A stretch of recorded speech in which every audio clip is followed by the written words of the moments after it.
Hi, everyone. Woohoo! Happy holidays. And we are back for another live stream. Word with the lovely Tatiana Melendez and the lovely Justin of Top Shelf Edits. I was going to Top say your Shelf last name, but I Edits. didn't know. I wasn't sure if you wanted to. Well, you have Top Shelf Edits there. You don't even know my last name, do you? I do. Well, I didn't. Well, actually, Justin Thomas. I can say that because that's your stage name, right? Yeah. Yeah. Okay. Yeah, it's fine though. I'm happy that you just said lovely. Anyway, so hey, we're back. It's sort of pre-holiday stream, and just a couple of days away if you're celebrating Christmas, of course, and which is on Monday. And for all of those of you who had celebrated Hanukkah, happy Hanukkah to you as well. So, but tonight we're going to be talking about the Gilded Age, which finished its had its season finale last Sunday. Tatiana and I, we were just actually, it took us a little. I didn't watch it on the night because we had other stuff going on. Yeah, but it's been a week. So we're gonna talk about that. We'll probably talk about the costumes. Probably talk about the story. We haven't divided it up this time. So if you guys weren't here last time, we did a mid-season roundup. So I'll leave a link for that in this chat, in this description, and also my interview with Eric Winterling, Eric Winterling, about the behind the scenes building some of the costumes for the show as well. So anyway, why don't we go around and everyone can just sort of give a little hello to the audience. Tatiana, why don't we start with you? Guten Tag, my dear lovelies. Well, Guten Nacht actually is night. That's where I am. I don't know where you are. If you're during the daytime, Guten Tag. Happy holidays, happy Christmas, happy Kwanzaa, happy Hanukkah, happy Saturnalia, if that's what you, and happy winter solstice, of course. Yes, which was actually, well, technically it's still winter solstice because it started last night, 10:27 EST. So technically we're still in the winter solstice. So if you're a pagan, this is your day. Or a Wiccan, or a Wiccan. Yeah, and I just want to show everybody I'm wearing a little soldier boy. What do they call this? Celebrates a ritual. It's December and maybe even January. Happy that. Feliz Navidad. Tatiana, that's kind of terrible. Yeah. I will be honest, I am here by miracle because this week has been, as I told our dear lovely Heidi, hell. It has been hell. Yes. I had work and rehearsals all day, every day, from 5 in the morning to 10 at night, with nary a rest in between. And the fact that I am here showered and with makeup on it's a Christmas miracle. Yeah, in the year, I was going to say in the season, not to interrupt, but it is a bold claim in this season to be claiming a miracle, and I support this. This is 100% behind this. Good for you. Not enough people do it. And this could be considered like a halo, like of the Christmas angel. Yes, it is. Yes. Which is more impressive? You're like the Virgin Mary. Yeah, better, I would say. Sorry. So yeah, sure, it tracks. Carl's asking what rehearsals for what, Tatiana? I am currently in a production of Mean Girls. I am Miss Norbury, the teacher / ensemble. So basically, I'm in all of the show in one way or the other because I'm double casted. If I'm not Norbury one day, I'm ensemble the next. And literally, I am in more numbers than some of the people in the actual ensemble whose only job is to be ensemble. Good for you. That's awesome. So when you're the teacher, though, you don't, because I would, if I went to there, I would point out, I go, "What's the teacher doing back there?" Like I'd be a dick about it. So, yeah. So it's me and a friend of mine. When she's Norbury, I'm ensemble. When I'm Norbury, she's ensemble. Oh, cool. Okay. And then also we have with us Justin Thomas of Top Shelf Fandom or Top Shelf Edits. I'll edit your videos. Give me money. That's my. Yes. That's where I'm from. Justin, you want to tell everybody a little about yourself if they don't know? Hi, I'm Justin. That's pretty much enough. This is one of my guilty pleasures. I'm happy to be here. I also don't have as much sleep. I am not divine or calling it a miracle, but why not? I just poured my first drink, so let's see how long I get into this before I start, claiming that. But yeah, no, it's one of my guilty pleasures, and I have some opinions as always about the finale. So yeah, fun, excited to be here. Yeah. And you guys tell us in the comments as well what you thought of the show. Like if you saw the whole show. By the way, there's going to be some spoilers. We just can't talk about the finale without having some spoilers. And it's so funny because my sister, she texted me before I saw the show. She goes, I predicted what was going to happen. And I'm like, well, you didn't have to be a rocket scientist to figure that out. Like, you know what I mean? Like you guys know what I'm talking about, right? It was kind of like the groundwork was laid. Which part actually? Luke. Yeah. That depth is going to be so beneficial. Depth is going to be so beneficial. Yeah, Luke. They did. I think they did something similar in Downton Abbey. That's why. It was It's a fun show. They're saying this like that. Yeah, but we can get into it. But did you predict that was going to happen, or she was like, my sister was all like, "I'm so smart. Look at me. I figured it out." I'm like, dude, it was like pretty much, something had to happen like that to come in. Tell your sister. Not only did I predict that, she would predict it. So, and Connie, if you're watching this on the replay, I love you. Also, you've given me work before, so I mean, I like you as well a lot. Yeah, so Justin's done some work for us. Yeah. Okay, so let's go around. I know it's just the three of us, but let's just go around. It'll take forever, because we're calling it a roundup. Let's go around and give us your first impressions. Either it can be of this final episode or just the entire season, like what you think. So Tatiana, let's start with you. What are your thoughts, girl? Well, the first thing.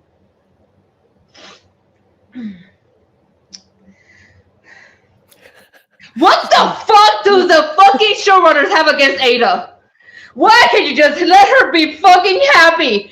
I mean, I get it. She needed the money to take control of the house, but you couldn't give her more than a fucking week of marital bliss? The fuck?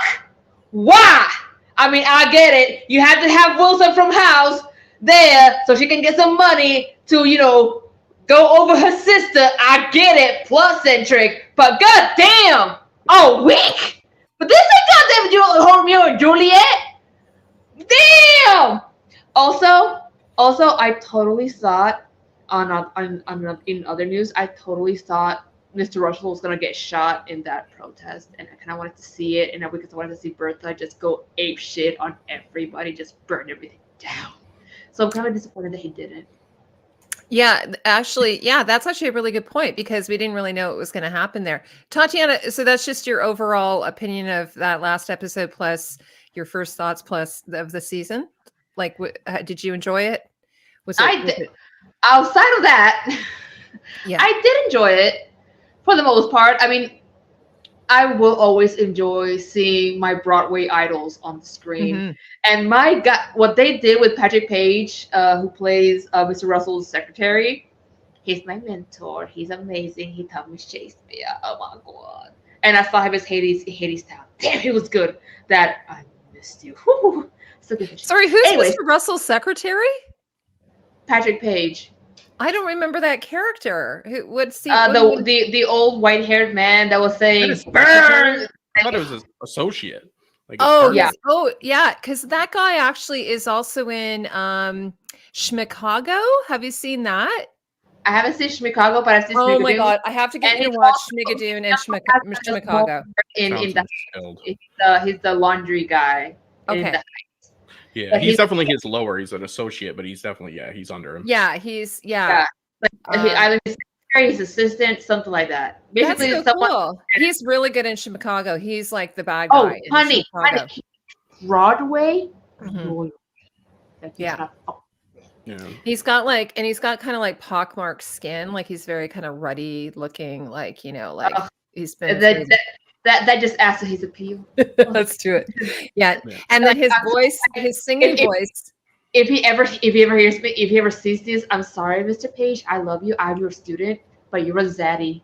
You are a zaddy, and I'm not ashamed to admit it. And when he sings, he's got like a super baritone voice. Like it's like deep. He is a bit like, again, he played Hades.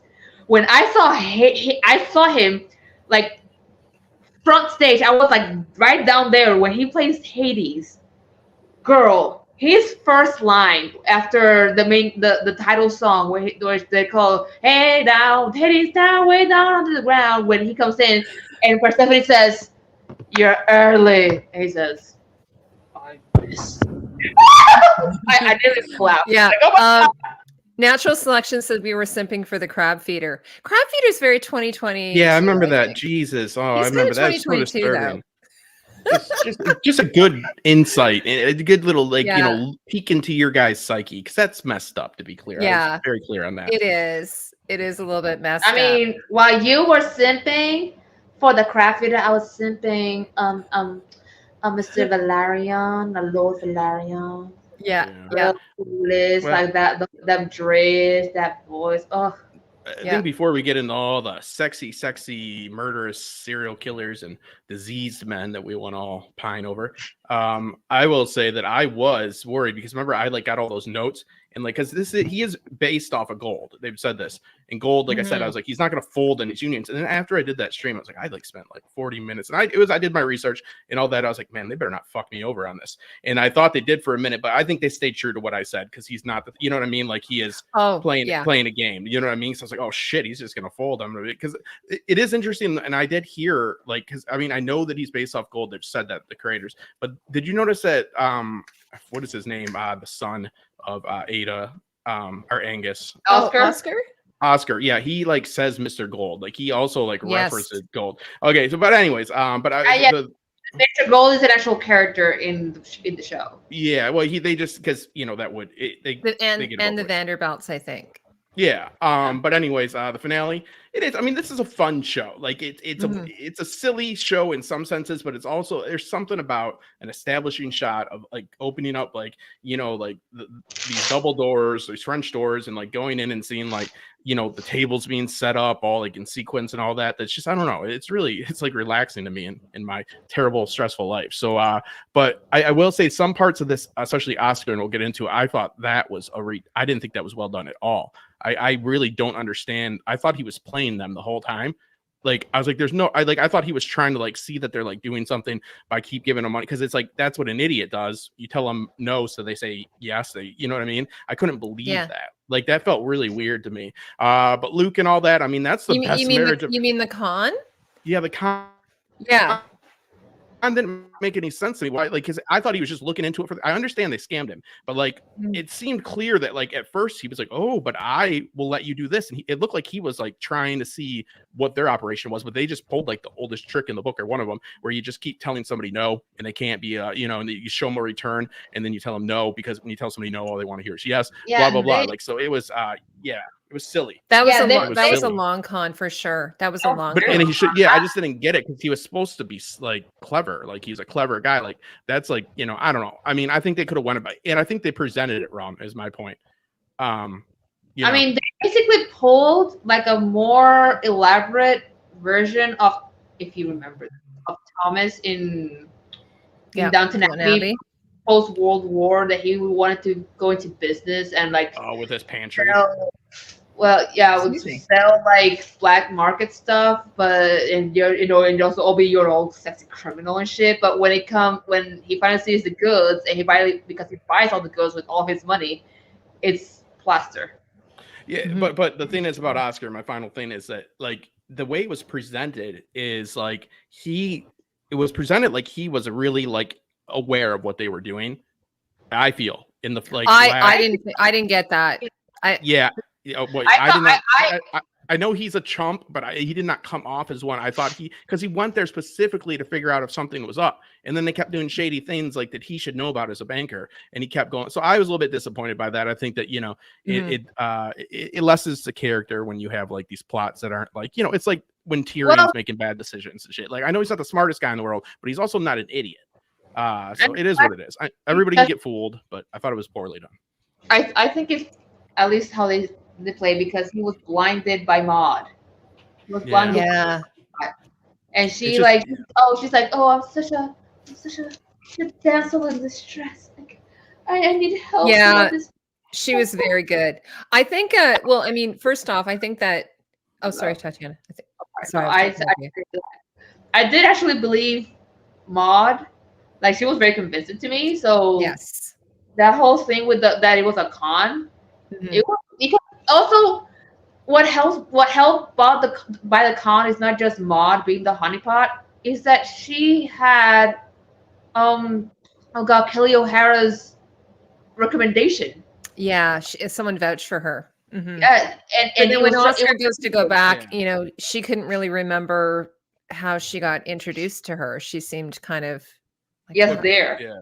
But I do disagree that people are saying Oscar has been presented to us as a faulted man, with his lies and stuff like that. We know a lot of that is forced on him, but I disagree. The character, we're not talking about real life. I know everybody can be fooled. We're talking about the story, the way in which he's been represented. It's not a guy that would have felt for that, in my opinion. I felt like he was he at least was clever in that sense.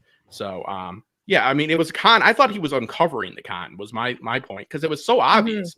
And that might have been more interesting. Yeah. In the way that the way that actor acts, I guess, because it was remember when he kept giving him the check? It was like he was calling him on his bullshit, not the other way around. But no, he was just falling for the oldest ruse in the book, where you show a good return and then you tell them they can't invest and there's only senior investors. That is literally because he said that. He goes, I'm a banker, I know some things, and I know that, I don't know, I've never seen him do his business. I just felt it was out of character. He has a lot of forced faults, meaning obviously he's forced to lie, and he goes after women, and but I think that character doesn't need any more I don't know, just shitting on, in my opinion. I think then he just becomes a character I don't care about, if that makes sense. It's my personal feeling. I kind of feel like the show was written maybe in reverse, where Gillian Fellows wants to sort of have an end point where what if we decided to twist it around that Ada and Agnes, Ada's now in charge. Ada's in charge. He was like, okay, what could we do? We could have, Agnes lose all the money. Well, how would Agnes lose the money? Well, maybe Oscar would make a bad investment. And same with Upstairs, Downstairs, which is Downton Abbey is kind of based on Upstairs, Downstairs. There's a storyline in it where the son invests all of his money in the stock market, and then the stock market crashes, right? So it's like he's ruined. Exactly. I'm sorry, but that is exactly what I was trying to get at. Thank you, Heidi. It is. They needed to get to the point where Ada was in charge, and it's right. So that's you sorry, but you described it better. That's my disappointment. The way they got there. I'm not mad about Luke, but it was clear that you're right. They just needed to get to that point. So how does he lose them? How do they lose the money? You know what I mean? Yeah. Yeah. So, sorry. That's why I was kind of mad about the whole Ada Luke thing and his death. I'm like, okay, and I get it. I have accepted that this show is more centered around plot than character development. Fine, because they did something similar with Matthew and Mary. But they were cousins. And even the other daughter who died in childbirth. And Sybil with Tom. Sybil, yeah.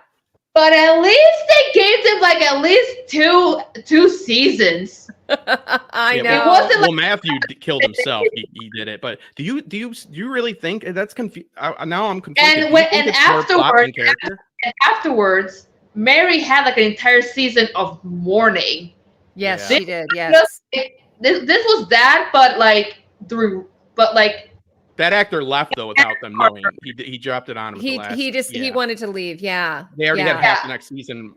They were not happy about that. But there was, but honestly, even though they were both kind of in other relationships, there was always this ongoing love. You could feel it between the two of them, but there was always bad timing. So by the time they got together, they had been doing that dance with each other, whereas Luke just got introduced in episode 2, and then he was gone by episode 4 or something silly like that. At least for a goddamn season. That is on that actor though. But I want to know, people in the chat, do you guys think it's more character? That's an interesting question. I think it's more character, but I don't know. It's not a great sign.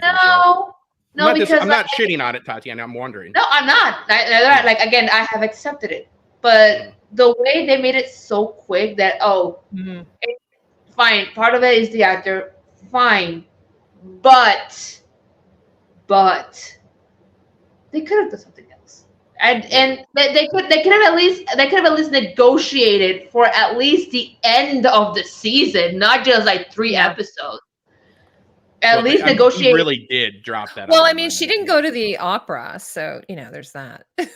Oh, sure. Honestly, that was her period of mourning. She didn't go to honestly, the way the show ended, it just made me think, oh, so this is Ada's villain origin story. She's gonna become the villain now because like Ada up in the house. Ada was sweet, kind lady Ada. She's now the big boss, and she's gonna get corrupted because that like zooming shot of her like going like, I'm in control now. It's like, oh. You know what's funny though, because my sister watches this show as well, and I was saying to her, like, there's this one scene where the two of them are like hugging, like it's really devastating, right? And I have to say that if I were Ada, and my sister was Agnes, like I have a big sister, I probably would just still let her have it. I would still probably let her run the house and just do what she's been doing. I don't know that I would be in desire of having that control.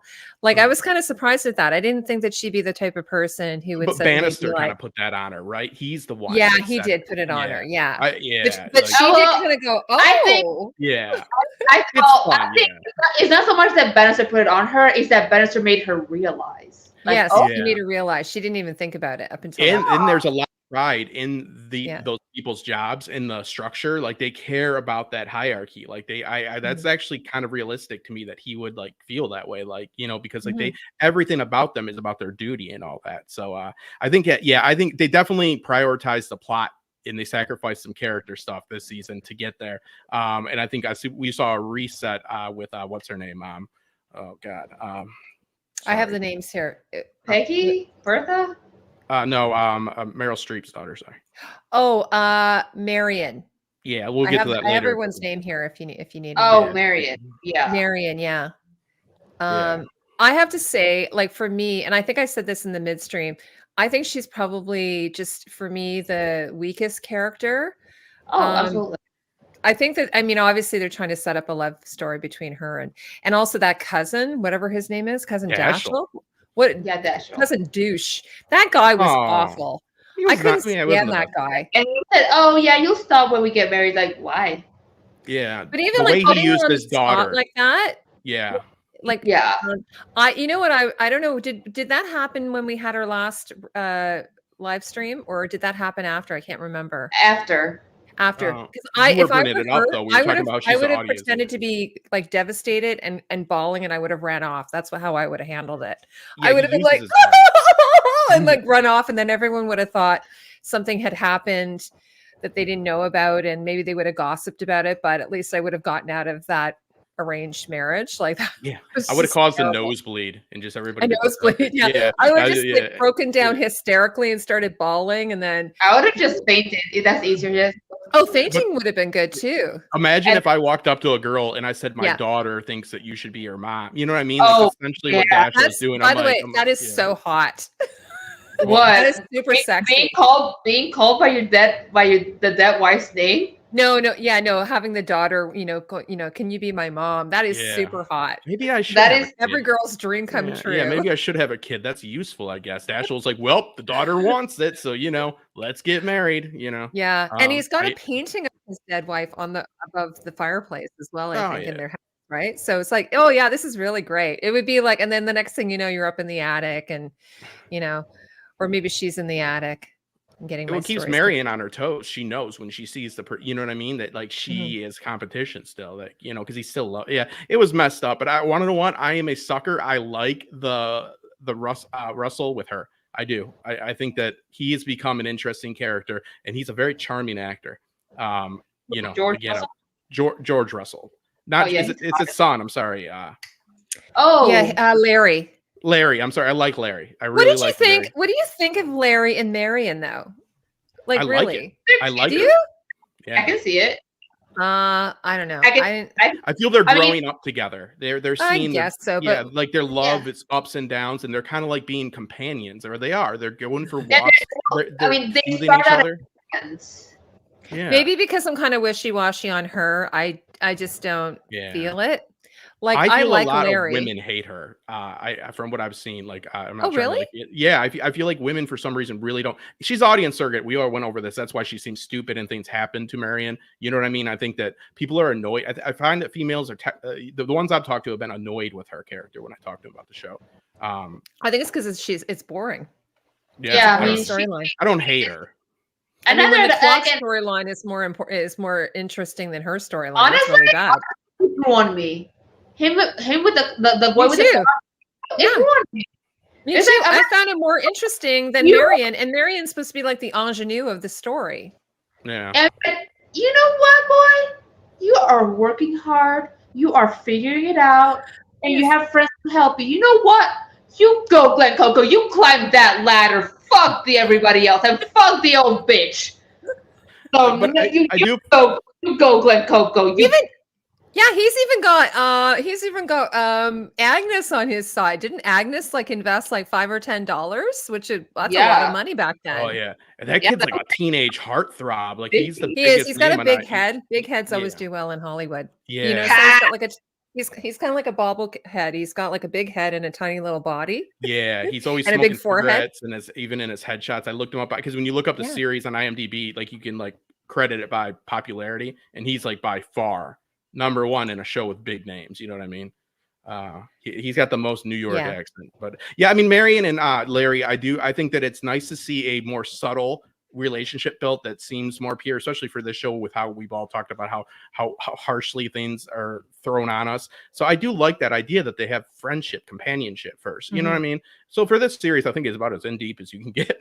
Like, you know what I mean? For people like just growing together.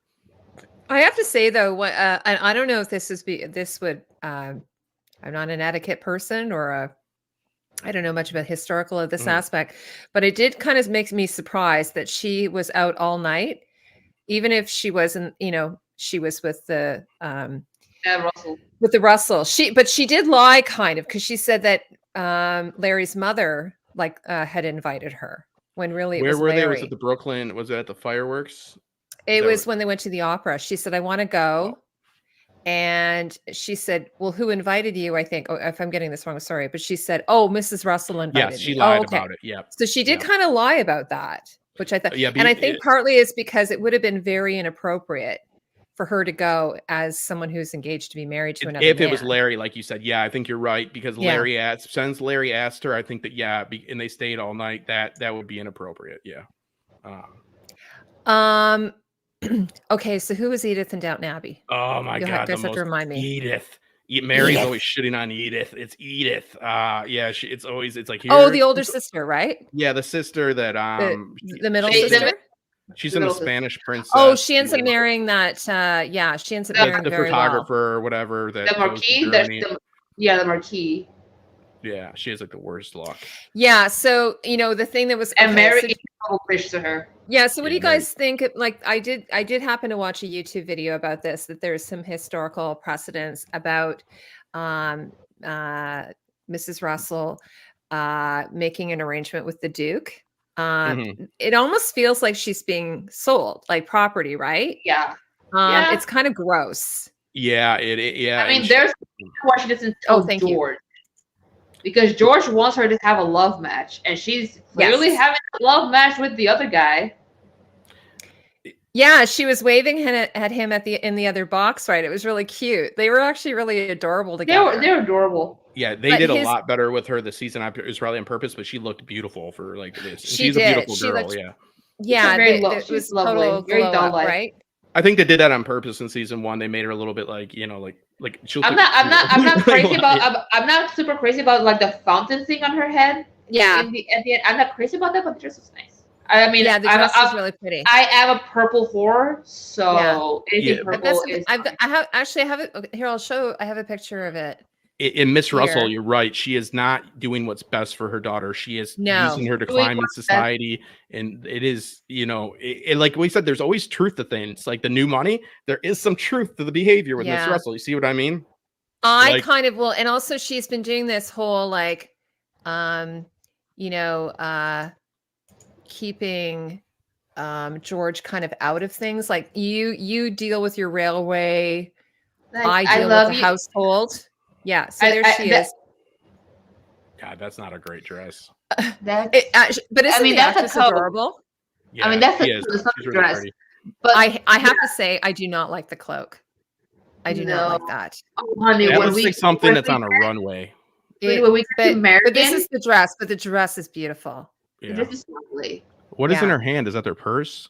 It's it's her clutch. Oh. I like how, because it matches her belt. Like, does it weave into her belt? Yeah, so this looks like some runway stuff. This is what I mean. It's a bit much. So this is she's wearing this. Girl, at least the color is pretty. When we get to Marian's dress, Marian's cloak. Yeah, so there it is. Look like a bird or a poodle all the time. They keep that texture, like the curly hair, and they always got like that. Looks like a poodle's fur. You know what though? It actually looks like Queen Anne. I think it's Queen Anne. Look like this. Like they've got it. It's actually very historical looking. The cloak though, I think is weird. I would have loved to have seen it just like a velvet cloak or something. Yeah, like what Jesus Christ. What Agnes wore to the opera. Yes. So here it so there it is there. I just think it's weird. It's almost like I don't know. And then meanwhile George looks like something Ric Flair or wrestling. George looks amazing. Yeah. He's by the way, did you notice how muscular he is? There's one scene where Mrs. Russell is hugging him, and I was like, oh my God. And I saw a picture of him working out or something. Yeah. He looks like a wrestler. He played Al Capone's brother. He played Frank Capone. And he's and he was in that that movie that's it's like if Lindenberg got an office, it's the War Against America or something. It was on HBO. It was a miniseries. He always plays a guy from like a time like that's, you know, not usually this old, but like not a lot of times a 1920s to 40s guy. Good actually, I don't know. You always go say how? I mean, you know what it is? She's kind of being pancaked a bit here. So that is they could have fixed that. Below her waistline, I know I don't have the best information, but I like the flow. I like everything. Yeah. Like I think that looks great. Everything below her waist. If I'm being honest, she kind of overshadowed her mother. They made a comment though about that. So I think that was the intention, right? That she's supposed to, because she's basically packaged up nicely for the Duke. She's supposed to be like a little present. Here you go. Sure, I get that. I understand that, but this is Bertha's triumph.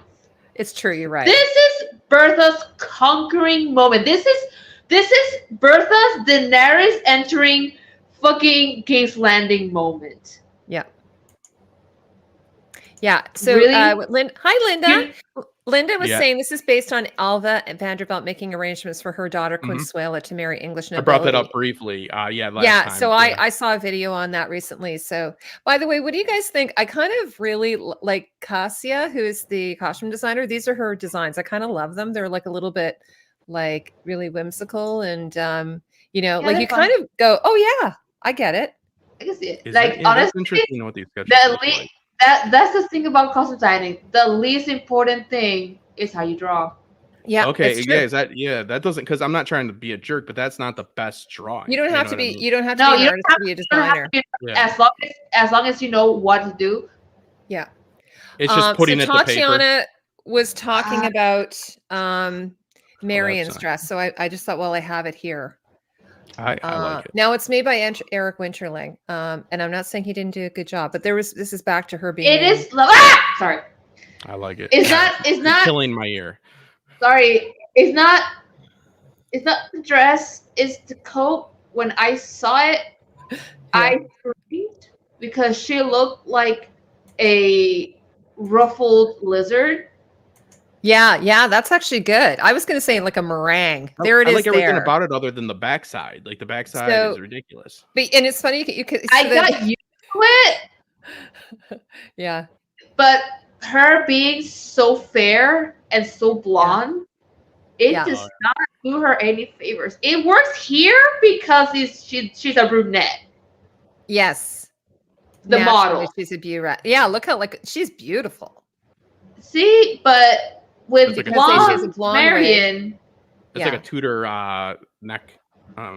Yeah. The more I see it, the more I like. I mean, compared to Gladys's, I like it more. Yeah, this fabric here, though, Tatiana, isn't that beautiful? It is beautiful. Like, honestly, let's say, like, think about it. If Peggy wore this, she will look fucking amazing. Yes. She would look like, oh my God. I'm going to go to Eric's page because he's got pictures of her, I think, in her wig. Well, here she is in her wig. There. So you can see her in her blonde wig. Oh, that's a wig? Yeah, she's actually a brunette, like Tatiana was just saying. So there, okay, here. What I have to say I do love is the belt. I love that belt. Is beautiful. I do like that pop of color. It works. And the dress itself is really pretty. The silhouette is gorgeous. It is. And then she just has like that. She just has like a small little hair treatment here, right? And that works. And I noticed there's a lot of feathers on all of the dresses. Are those like is that these a real are little thing? plumes. Plumes. This is actually the stuff that we were talking about that was in that's actually just like tulle, which is kind of like a netting. See? And it just but what's weird about it too is that, so like, what do? Get to the ball and then take it off and hand it to someone and say, please hang this up for me? Usually you sort of have a cloak that you just sort of pull off, and then maybe she puts it in her butt compartment. You know, she puts it inside of her bustle. Yeah, she's like, who needs to put anything in the trunk? So anyway, well, there's a picture of it there. Eric tore the background on the. I'm gonna have to. It's like silhouette is good. I like the silhouette. It looks like Icarus. The color could have been better. Like, imagine this instead of that chartreuse. Imagine it in like a light aqua.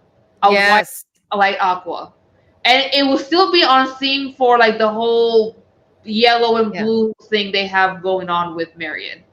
Yeah, I do agree, Tatiana, with the blonde hair. It washes her out with all this yellow and stuff. Yeah, totally.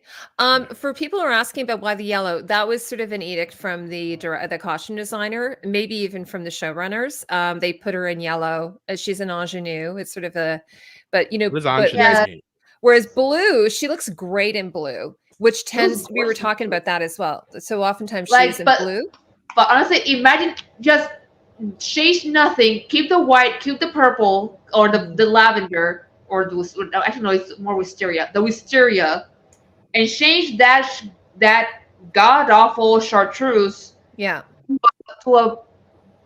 an aquamarine, a light aqua, like the here water. Like she's wearing sort of a bit of a blue green here.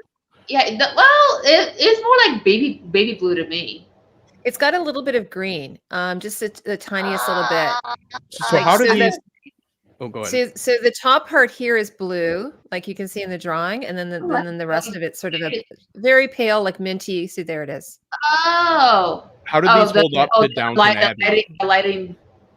Who has better costumes, Downton Abbey or this? Downton Abbey. Oh yeah, for sure. Oh, really? Now a lot of Downton Abbeys were rented as well. So, whereas this one, everything is pretty much made except for the background. Like they've made everything, which is crazy. Which is impressive. Actually, I guess it's sort of like a bit gray. It's like there.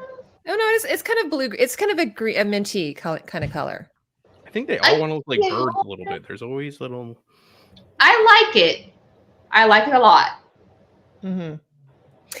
So just going to tell everybody, if you guys want to see any of these pictures, if you go, this is Eric Winterling's Instagram that I had on.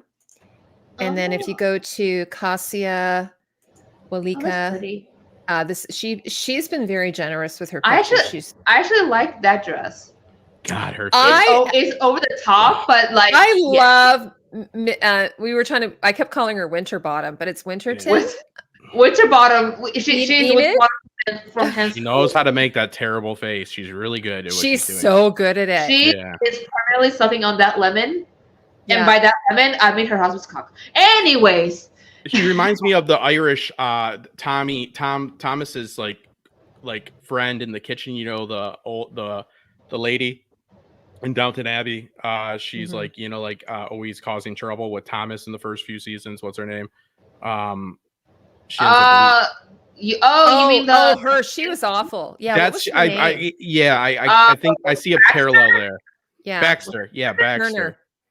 Turner. Yes. Oh wait, sorry. Well, no, this is Turner, right? And then Baxter. Yes. I think that there's a similarity. I love the color scheme. Yeah, and then they've added all the roses. The color scheme kind of gives me oh my god, romantic period, the romantic paintings of like ancient Greece. I remember that being like a common color scheme in like paintings of ancient. Look how pretty she is, when she's not in character. That's why I'm saying she knows how to do that face. Pretty. She's great. Yeah. Well, it's like so fun to see. And then you see her. This is her in character, and this is her not in character. That's what I said about that. Nice. She's great at what she does. Yeah. But I picked up on the Greece thing. That's why I said Icarus. I feel a lot of these costumes have that ancient Greece or Rome, like feel to them. At least the art. You know what I mean? Yeah. Yeah, and I think that they probably were, I'm sure, inspired by we were talking about the Impressionists, like I think in the last one, and then and there's with the little capelet there. Look at this cute girl next to her. She's one of the wardrobe girls, one of the people working on this costume. So hi. No,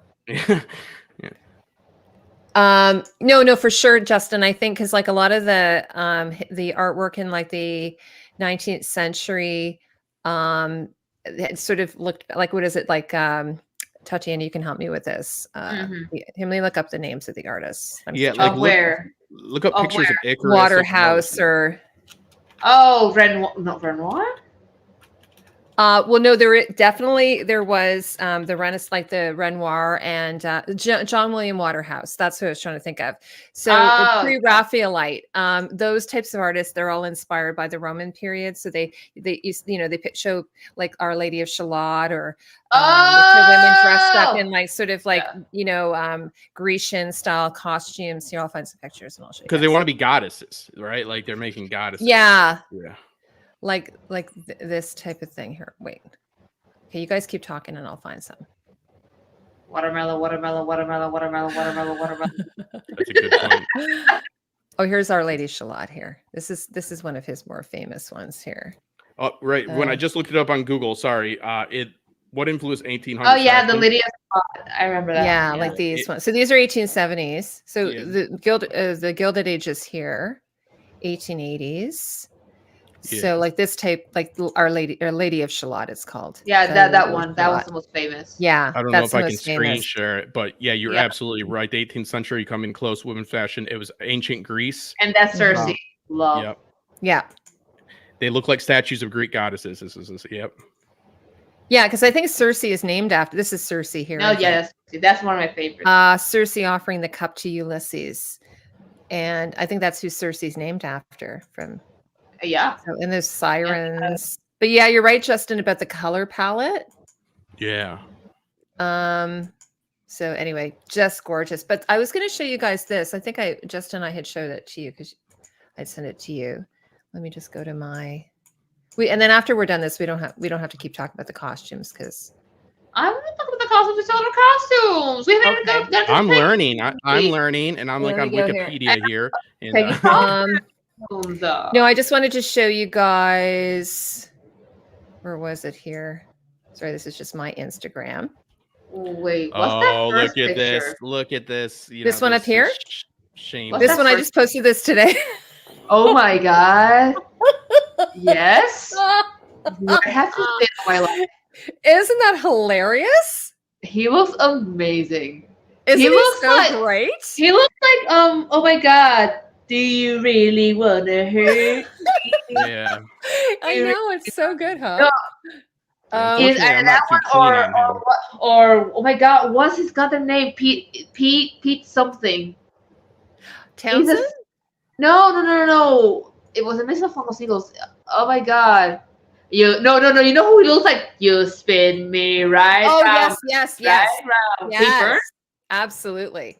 Here's an example. Okay, so here's an example of a Renoir. And these are, I don't know what years they're from.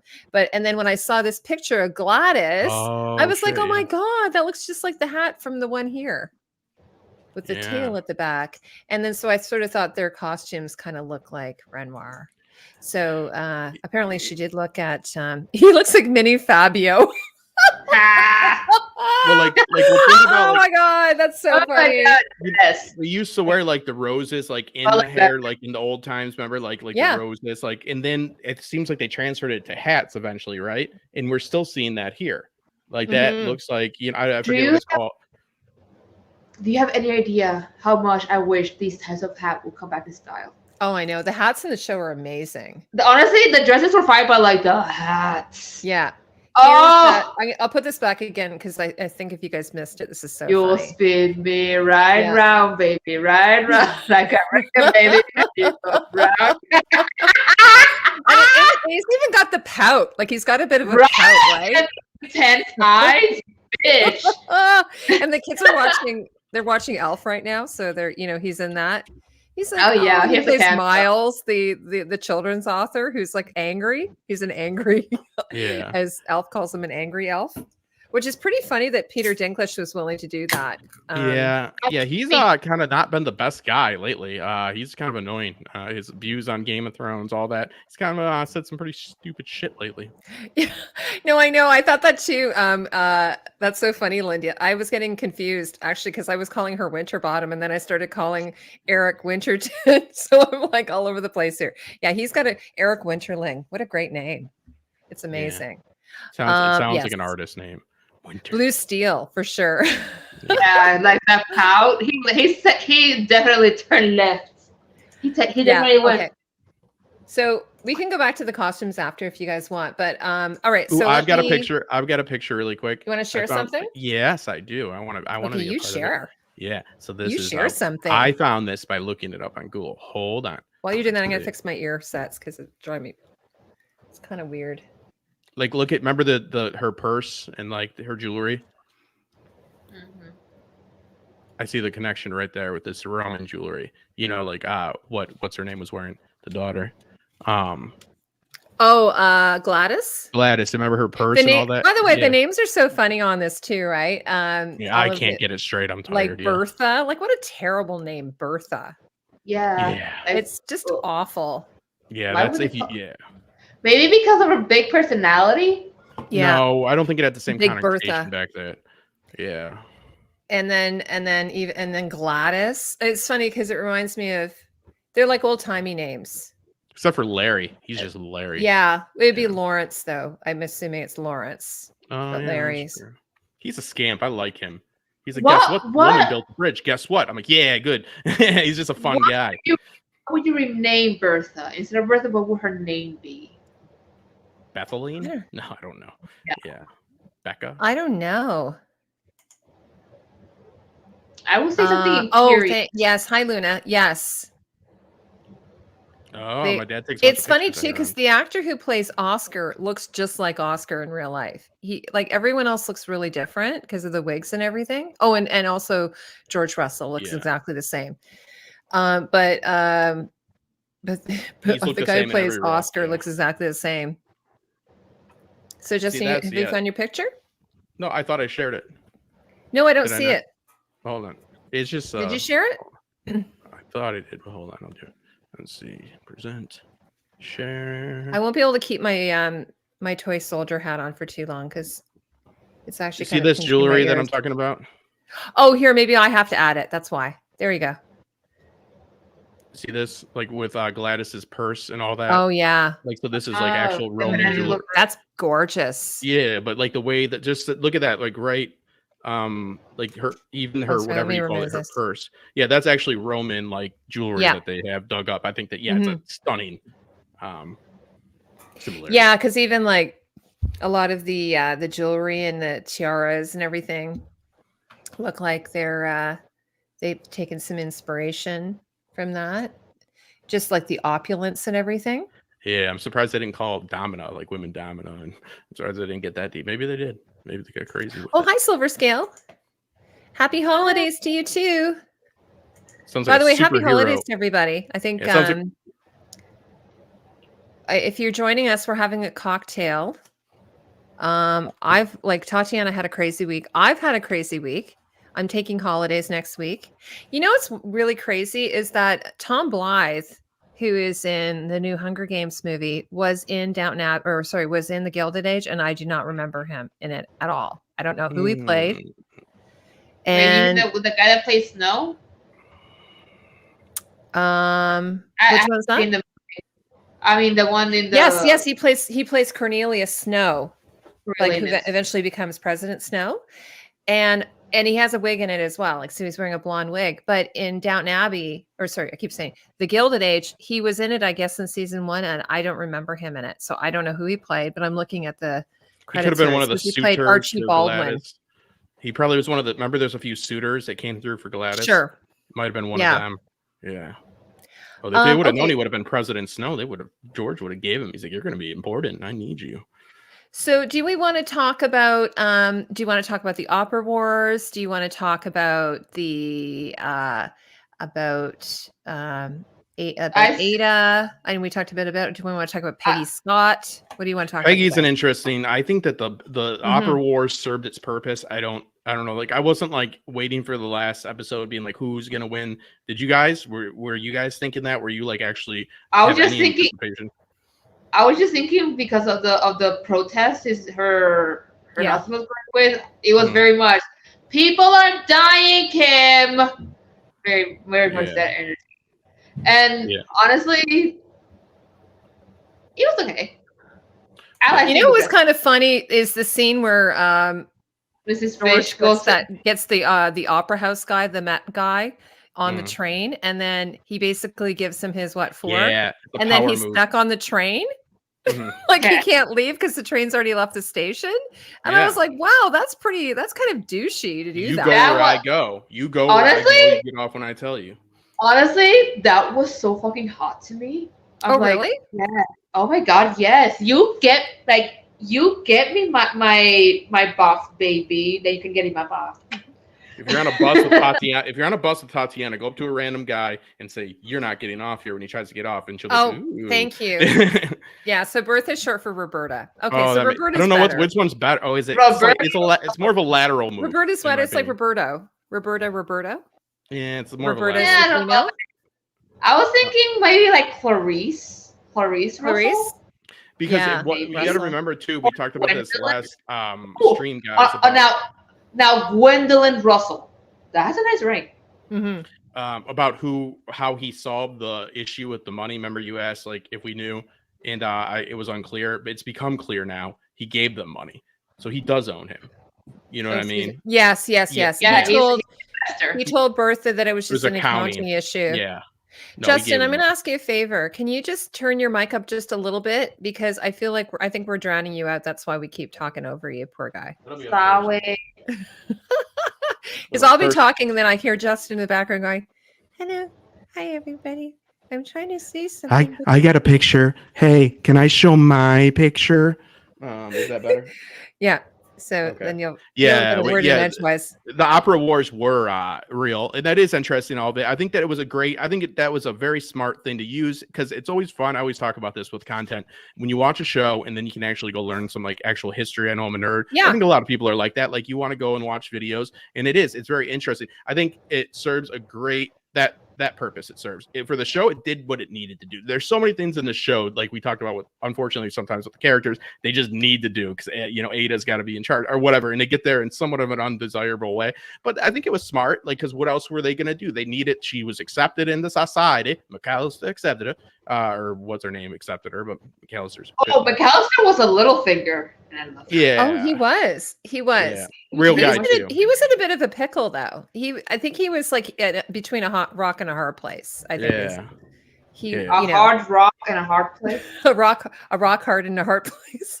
But he chose wrong. He chose poorly. He chose poorly. Yes, that would be awful. By the way, Tatiana, you being someone of the theater, did you feel bad for the old theater or the old opera? Like, imagine opening night and you have such a poor showing. That would be devastating as a performer, I think. I mean, that would suck. I felt sorry for the soprano. I felt sorry for the cast. They worked their asses off. They did.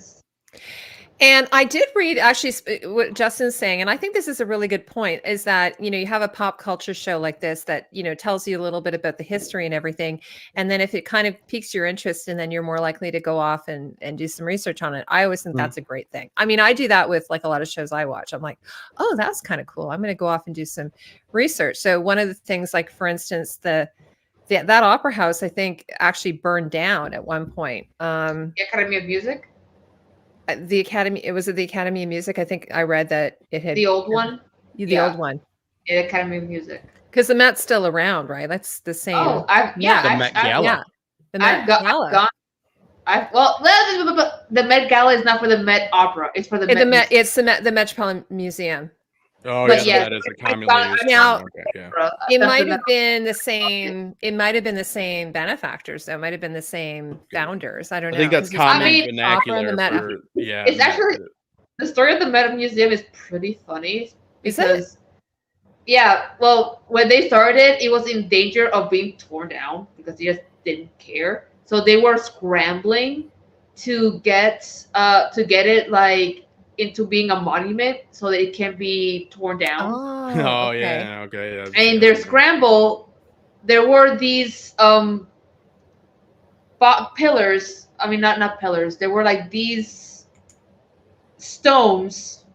They were going to be sculpted into statues to be put into like this like cubicles. If you see the front of the Met Museum, there's like this little concave little rooms ish where it's obvious that a statue would sit, and unless there's like an exhibition, it's empty. Yeah. Well, there was supposed to be permanent statues there that were going to be carved out by this stone, but they didn't have anywhere to place the stone to like store them before carving. For sculpting, so they put them on the roof of the Met Museum. Here's the thing. They're just making it hard to like take it. No. Here's the thing. When they finally got the museum, especially the museum, the building established as a monument, as protected by the state. Oh, okay, yeah. It had to be as it is. Meaning, those pieces of stone were forever just stuck there. And to this day, they're just stuck there. Wow. Yeah. I know, because in Toronto, like, if you have a historical building, you're not allowed to do anything to, like, you can't modify it without but you have to get special like permission. Yeah, I think it's crazy. Yeah, no, I don't care if the rough slinking.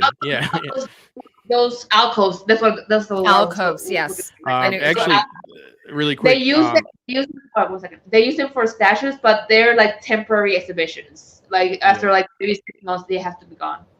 Let's Luna's asking if there's any predictions about Jack. Yeah, and then I did want to touch after that. Even Natural Selection, even though you're not the nicest to me, has a good comment about. I've loved seeing the chef and the housekeeper going on a date. It was so cute. I agree with that. I think that's adorable. That was a good little story thread. Get her, you get it. Well, there's a lot of stuff. It's funny because at the beginning of the season, there was not a lot going on downstairs, and downstairs was kind of boring. Like I just flat out, I was like, I am not interested in all what's going on there. But then they had the thing with the clock with Jack, which I thought was really, really interesting, and there is some historical precedence to that as well, apparently. And then, so if we talk about now, what did you think? What at the very, very end, Larry says, "Hey, I'd like to talk to you about a business Go into idea." Business, yeah. What did you guys think about that? I'm kind of a little nervous about it. It's good. I think Larry's Larry showed to be an honorable person, and he is principled. Yes. Yeah, he's principled, and I think that's good because Jack needs a guy like that, like because we see the separation society even greater in this time. Yeah, and he just simply is not going to be able to make these moves. He doesn't have the equity. He doesn't have. So yeah, I think it's good. The connections. And there is a precedence for that in Downton Abbey. Who is it? Like the two guys go into business together to form Mary's new husband, who's just Mary's communist, husband, the communist, Tom Brandon.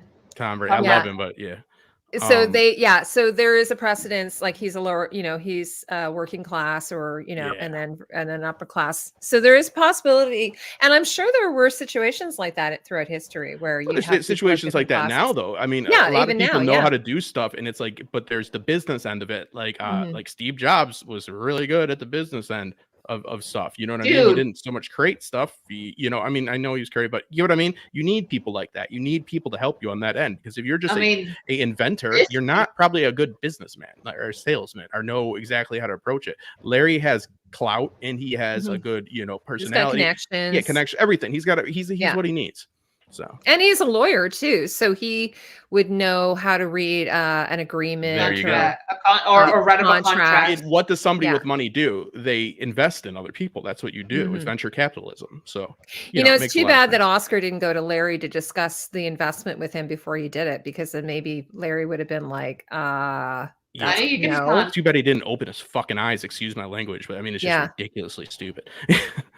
What about Jack's love life? Well, I think I said this in the last one, that I thought the girl across the street wasn't like, I think the girl who is in the house she's annoying. The girl in his house, I think, is adorable. I think they would be really cute together. What's the other girl's name? Pippi Longstocking. I don't know what her name is. Bridget? She's a silly girl. Yeah, Bridget's the one in his house, right? Adelheid. Oh yeah, I can't stand her. I'm sorry. Yeah, I can't. You with mean her. black? Sounds like a cream. Like Adelheid. Heidi actually kind of is a variation of Adelheid. It's a German name. Yeah. Adelheid. Adelheid. So he's we're gonna call you Adelheid from now on. Sure. Yeah.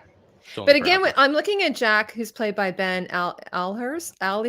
He's got the biggest forehead. It's like put up some of his screenshots or his headshots. It's just him smoking cigarettes, being like 30 pounds. Here, I can show you guys. I'm because I've got them all up here on.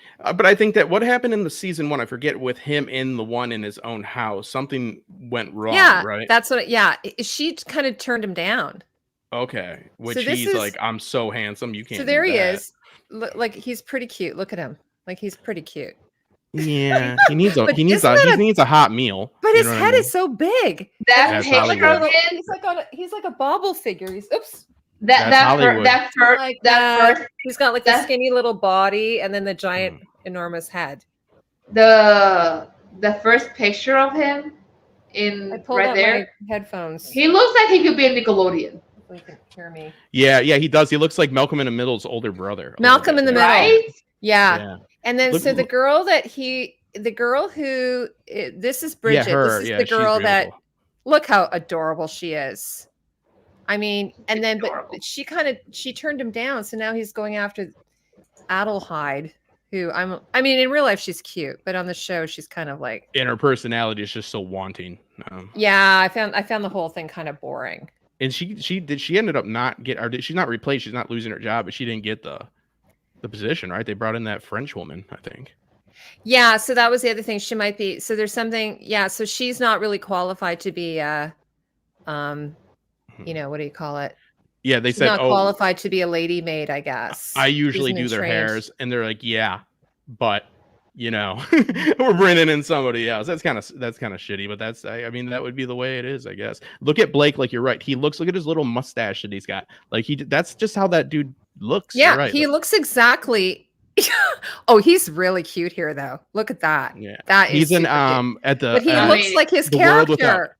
Look up the film The World Without End. You might have seen it. It's a old, it has Ian McShane, and it has a whole bunch of people. It has what's his name? But I have to say, this is a really nice picture. Yeah. I love that picture of him. Yeah, Bridget is afraid of men.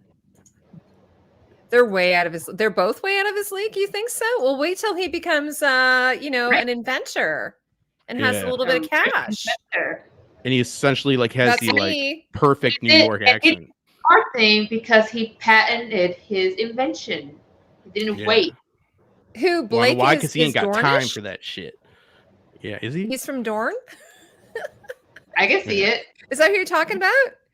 Well, he was in Da Vinci Demons. He played the Pope's like nephew, who was like Yeah. a warrior. Yeah, But I don't yeah. even think he had hair and makeup. I think he just showed up No. at set. He's like, I got my little mustache, my little Yeah. twirly mustache. It's Yeah. almost too short. It's almost offensive, but he's fine.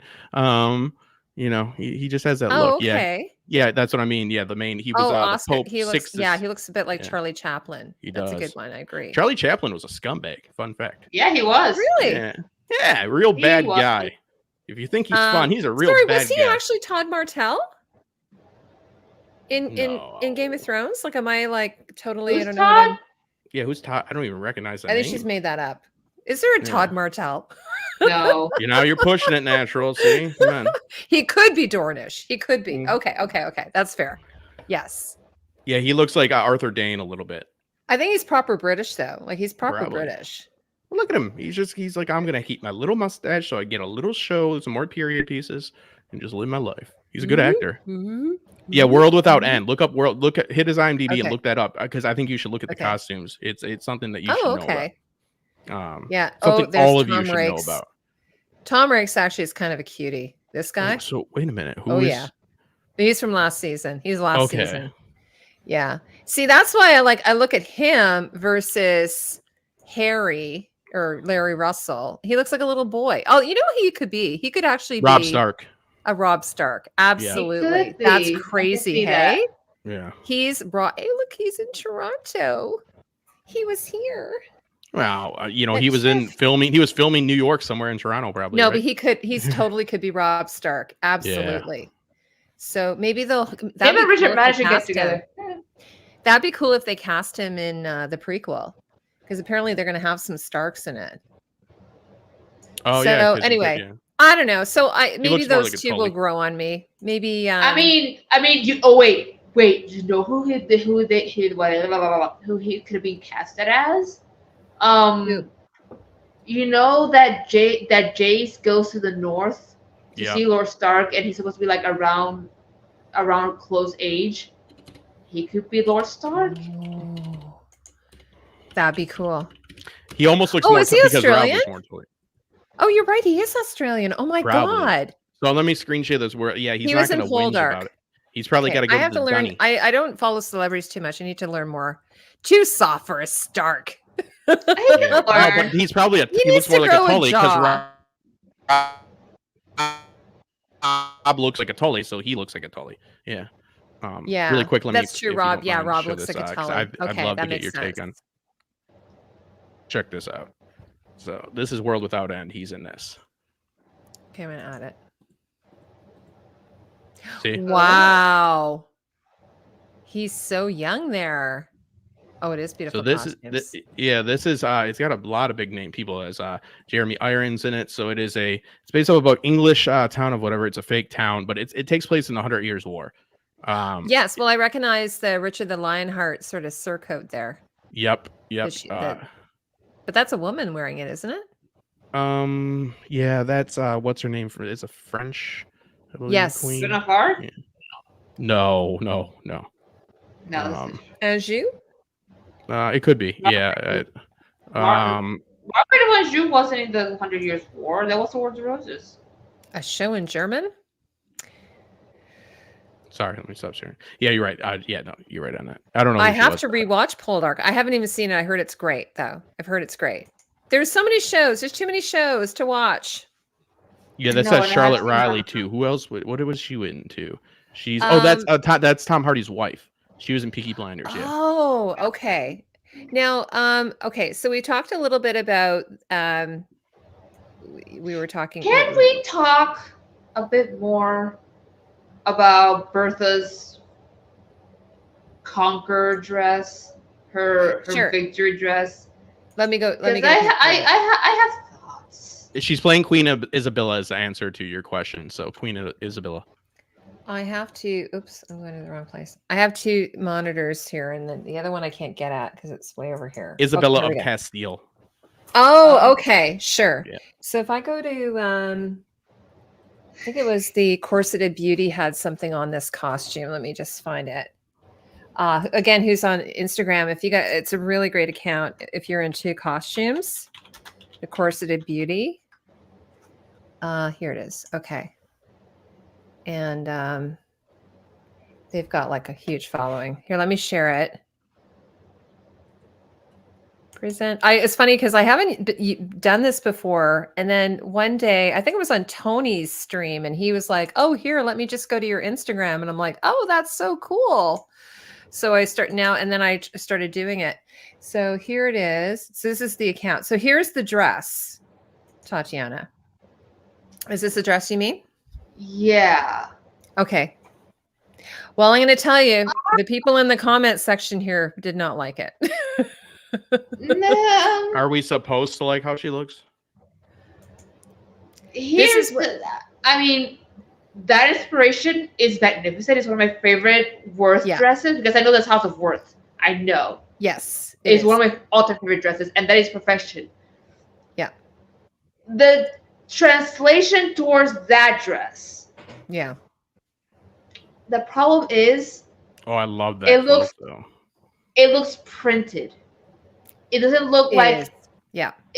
But it kind of cheapens the fabric because it didn't feel like silk. It felt like really nice cotton. You know, with a print on it. Yeah. It's like, too perfect, right? No, it feels like symmetrical is what I'm saying. The lines and all that. Like, imagine if they did this. The silk, the light blue in silk, and then the darker blue in like velvet. Like with the velvet decorations. And then at the side and like in the edges between the blue and the light blue, there's like silver thread. Just not overly shiny, but just enough that it sparkles. Oh, like a layer to separate it, so it's not. No, not even a layer. Just like thread. There's silver thread going through it, so that the dress will sparkle. And also, I had like this idea of what if they had dressed Mrs. Astor and Mrs. Russell in the same colors but reversed. Mm-hmm. And whereas Mrs. Astor's silhouette was beautiful because she's a queenly woman. She's the Queen of New York, but it looks a bit more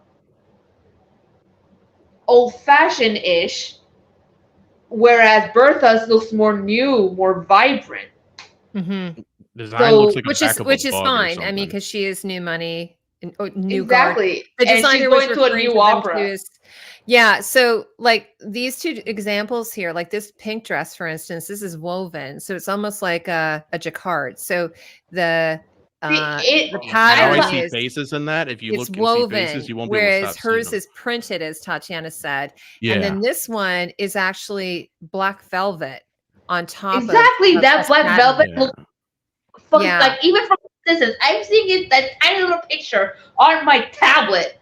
It looks fucking amazing. Yeah. And so the sleeves are that sort of tulle and everything, but here you can see it's clearly printed. Yeah, not there's woven. no separation. It cheapens the look. Okay. Like now, neck up, perfection. Neck down, Yeah. Now this is sort of where I feel like I think you guys know I'm never like way over one way or way over the other way, right? I'm sort of usually somewhere in the middle. Oh yeah, you're always so rational, Heidi. No, not always. No, I'm joking. Yeah, no, you are. I think for the most part, Justin, you know what I mean. You are. Yeah, I'm joking. So here's a person here, Melancholy, who says the costumes have been horrific on this show. The vibrancy of the colors and the printed patterns are terrible. I personally think that's a ridiculous take. Like, I mean, I think that's an absolutely extremist take. Well, somebody wrote it on the internet, so you know it's terrible. But they wrote it on the internet. Yeah. Do I think that every costume is a hit? No. But do I think everything is? No. I think it's like, I think the show is pretty good. And I do try to keep in mind that they had like a ridiculous amount of dresses to make, like so many dresses. Bertha never wore. I think I saw one dress she wore twice. I'd have to track it, but it's a little bit like the Marvelous Mrs. Maisel. She really never repeats outfits. Tatiana, did you count any repeats that she wore this season?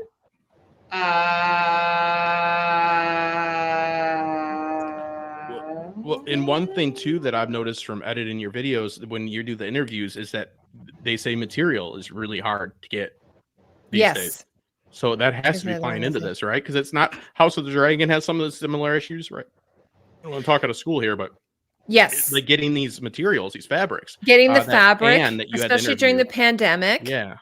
Getting fittings on the actors, like it's, you know, you have to fit everything. Usually you have to do a mock-up and then you have to do, plus just like they had so many costumes they had to do. I personally, for my own personal thing would be, I would just not do as many. I always say that, guys, you don't have to do like, because most people aren't even going to notice. And there's some points when like Bertha in one day is in 3 or 4 outfits.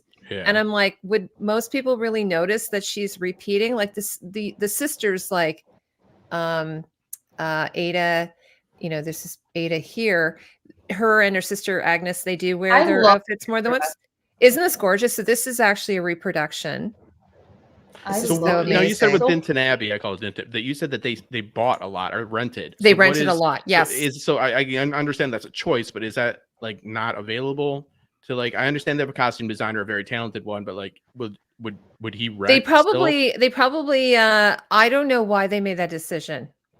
I honestly don't know why. Like in England, they have Angels and Burmans, which is where a lot of places go. It seemed to work out. That's where Downton Abbey got a lot of the costumes from there.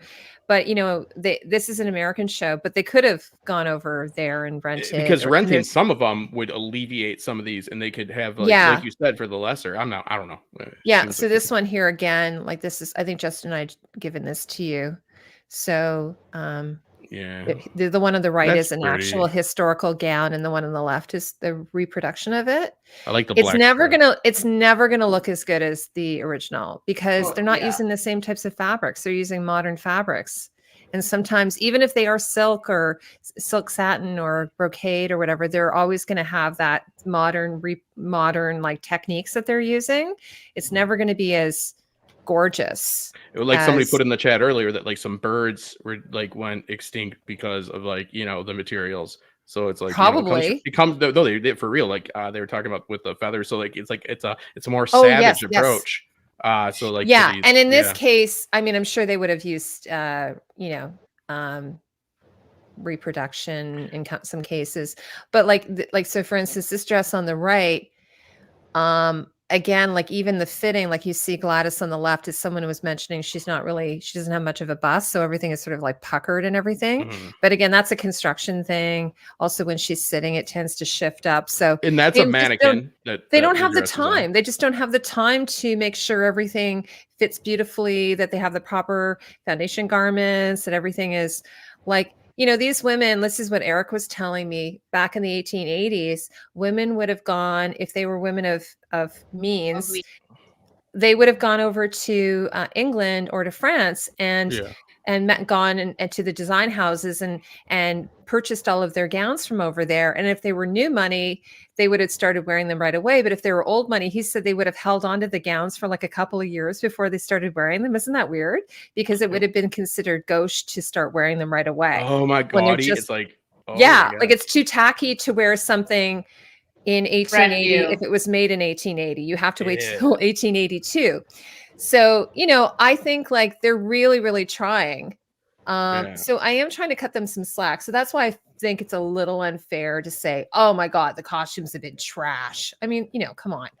I mean, the show definitely has a great look. I mean, I'm not a costume expert, but I do, you know, love cinema, and I do understand cinematography, and the show looks great. The show really does. I mean, I will say the street feels a little fake, but so here, this is from Cassia's, you know, so I think the silhouette on this is really nice, but unfortunately it probably was a time issue.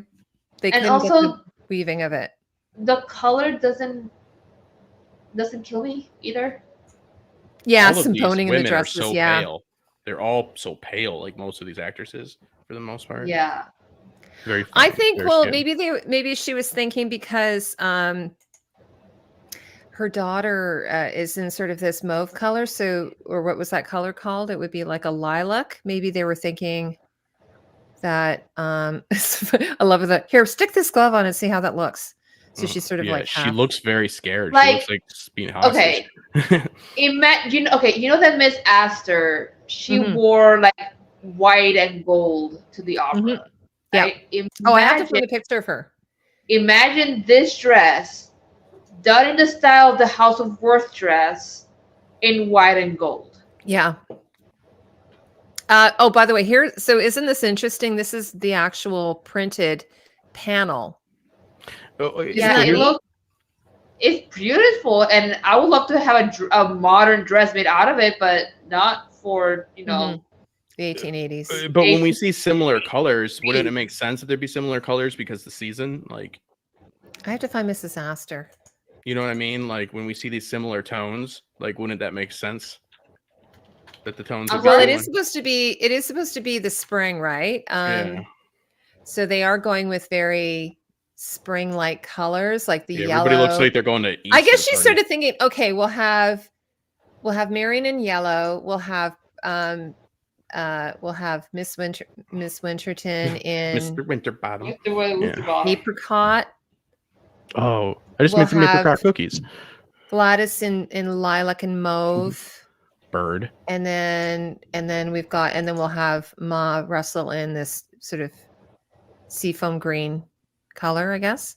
So I don't know. I mean, assuming she's just sort of would lay everything down, and then what's that? That was like a light aqua instead of a light aqua. I'm colorblind, so it's all blue to me. Yeah, there it is. There, yeah, it's a light aqua. Yeah. God, those sleeves. Guys in the chat, tell us what you think. Yeah. I mean, Lisa Guy's had a decent. His jacket, I hate that cut. That cut is terrible for a guy, but I understand that was the style. Yeah. He looks great. I mean, the men's costumes, I think, are very good. I just hate that cut of a suit. Can we look at Peggy and her mama? They look amazing. These are amazing. Actually, this is my favorite costume that Audra McDonald wore. Right? She looks regal. Oh, she looks so good. And it actually, because I wasn't super crazy about some of her day outfits. And so this is, by the way, this is Cassia. So she's showing some historical references in her Instagram posts, which I love. And then there's some of the other supporting characters. Yeah, this one actually really, really, really pretty. And there she is. Hers is based on an actual butterfly dress. Is it here? I love it. She looks so pretty. I think they made a good point though to make her look better too. I'm so happy they put her and they put like African American people in like actual gorgeous gowns, not just part of the character. I mean, Peggy has some of my all-time favorite dresses in the entire show. I mean, that purple striped dress she wore at Tuskegee is probably my favorite one in the entire show. This is like a close second. Yeah, but I think they do that on purpose because remember in the first season, like how like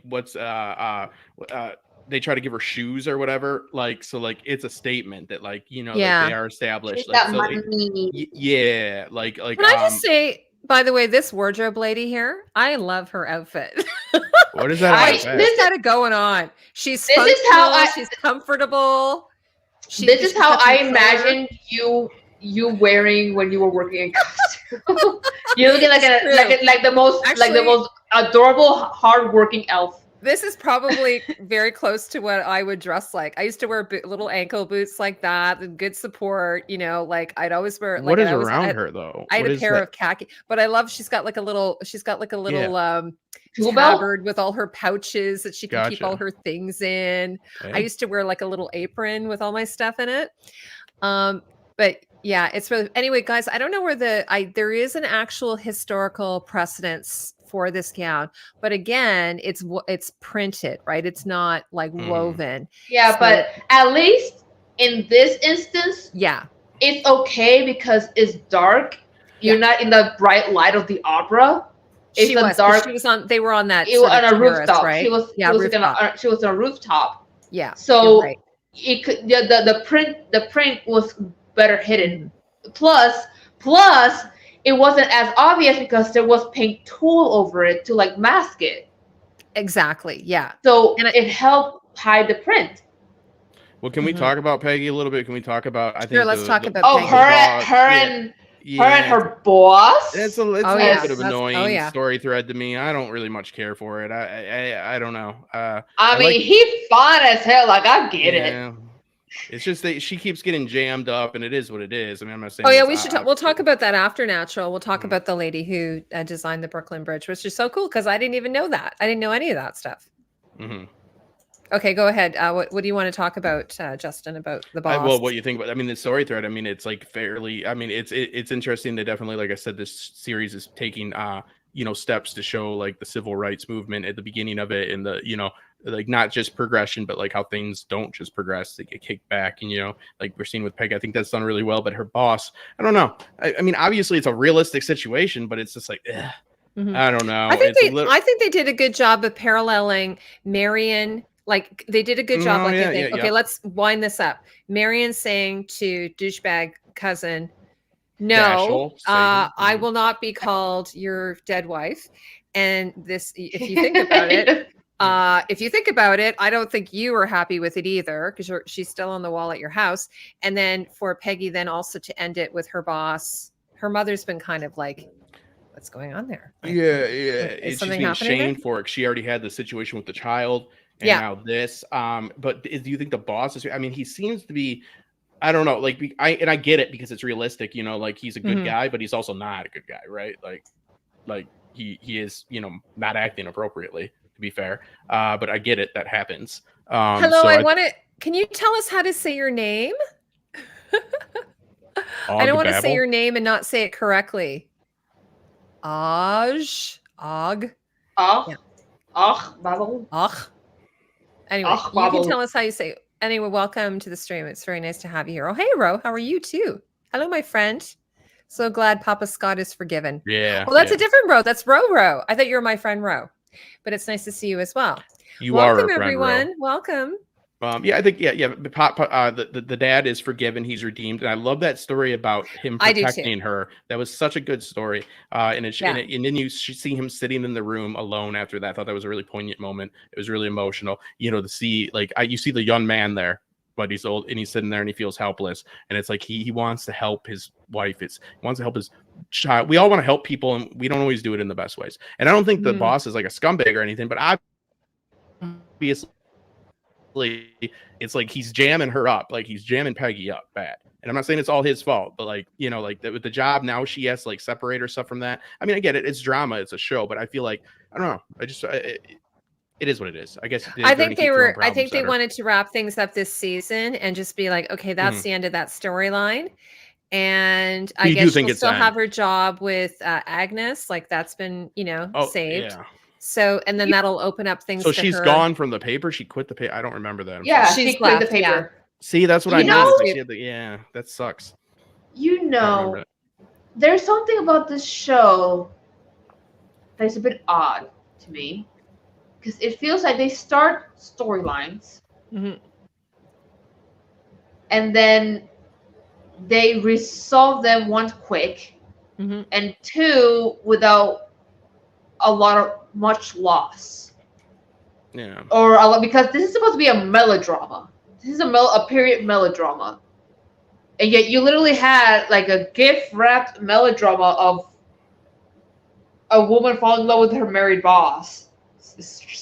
I don't even think she was in love with him, though, to be honest. I think that because Luna just brought up in the chat too, seeing the baby and all that. I think that Peggy's been through this shit. You know what I mean? Like Peggy, I'm not saying she doesn't have feelings for him, but I think that she knew that wasn't the right thing. She knew it couldn't happen. It wasn't going to be anything good. Like she might have feelings for him. She definitely does. But it's like, seeing the child, seeing this, like her situation with her child, you know what I mean? Like it's just, it is what it is. But you're right. They do rinse and repeat, Tatiana. Like they rinse and repeat. Like what is going to be next season for the Russells? Like what is she going to do? Like going to get the front row seat at the new water park? You know what I mean? Like it's got to be something. Like so they have to reestablish. So it is rinse and repeat. But yeah, I thought that I don't know. Maybe because I like Peggy's character, so I kind of felt bad. I didn't even realize that she quit the job. But I just oh man, it's like this girl can't catch a break. Like she's doing good work, and now this is jamming her up, and that's not a great thing for a male boss to be sitting there and not because he's not containing himself. It'd be okay for him and feelings. So he's pretty aggressive in my opinion. So it made him unlikable to me. Even though I understand it's real. I'm not the best guy either. It is what it is. But yeah, I just thought it was rough. I think that some things are a little bit fairy tale, and then some stories are a little bit harsh. Luna said, or was it Luna? Yeah. Seeing the boss's baby and wife was a bridge Peggy couldn't cross. Yeah. So that's the thing too, right? Like, so, she has this married man, but, she doesn't really know the family and everything. But once you see the family, you're like, oh, that's real. And I think that it was funny too. They did it very quick. Like I was like, oh wait, so she's there? What's going on? What's happening? Yeah. So I feel kind of like her and Marian's they're kind of like parallel characters. Like their stories run in parallel. So I feel like they wanted to kind of finish it up, both of them, before the end of the season, and then come season 3, which has now been greenlit apparently. Yeah. Then they'll both be able to start a new, Peggy will have a new chapter.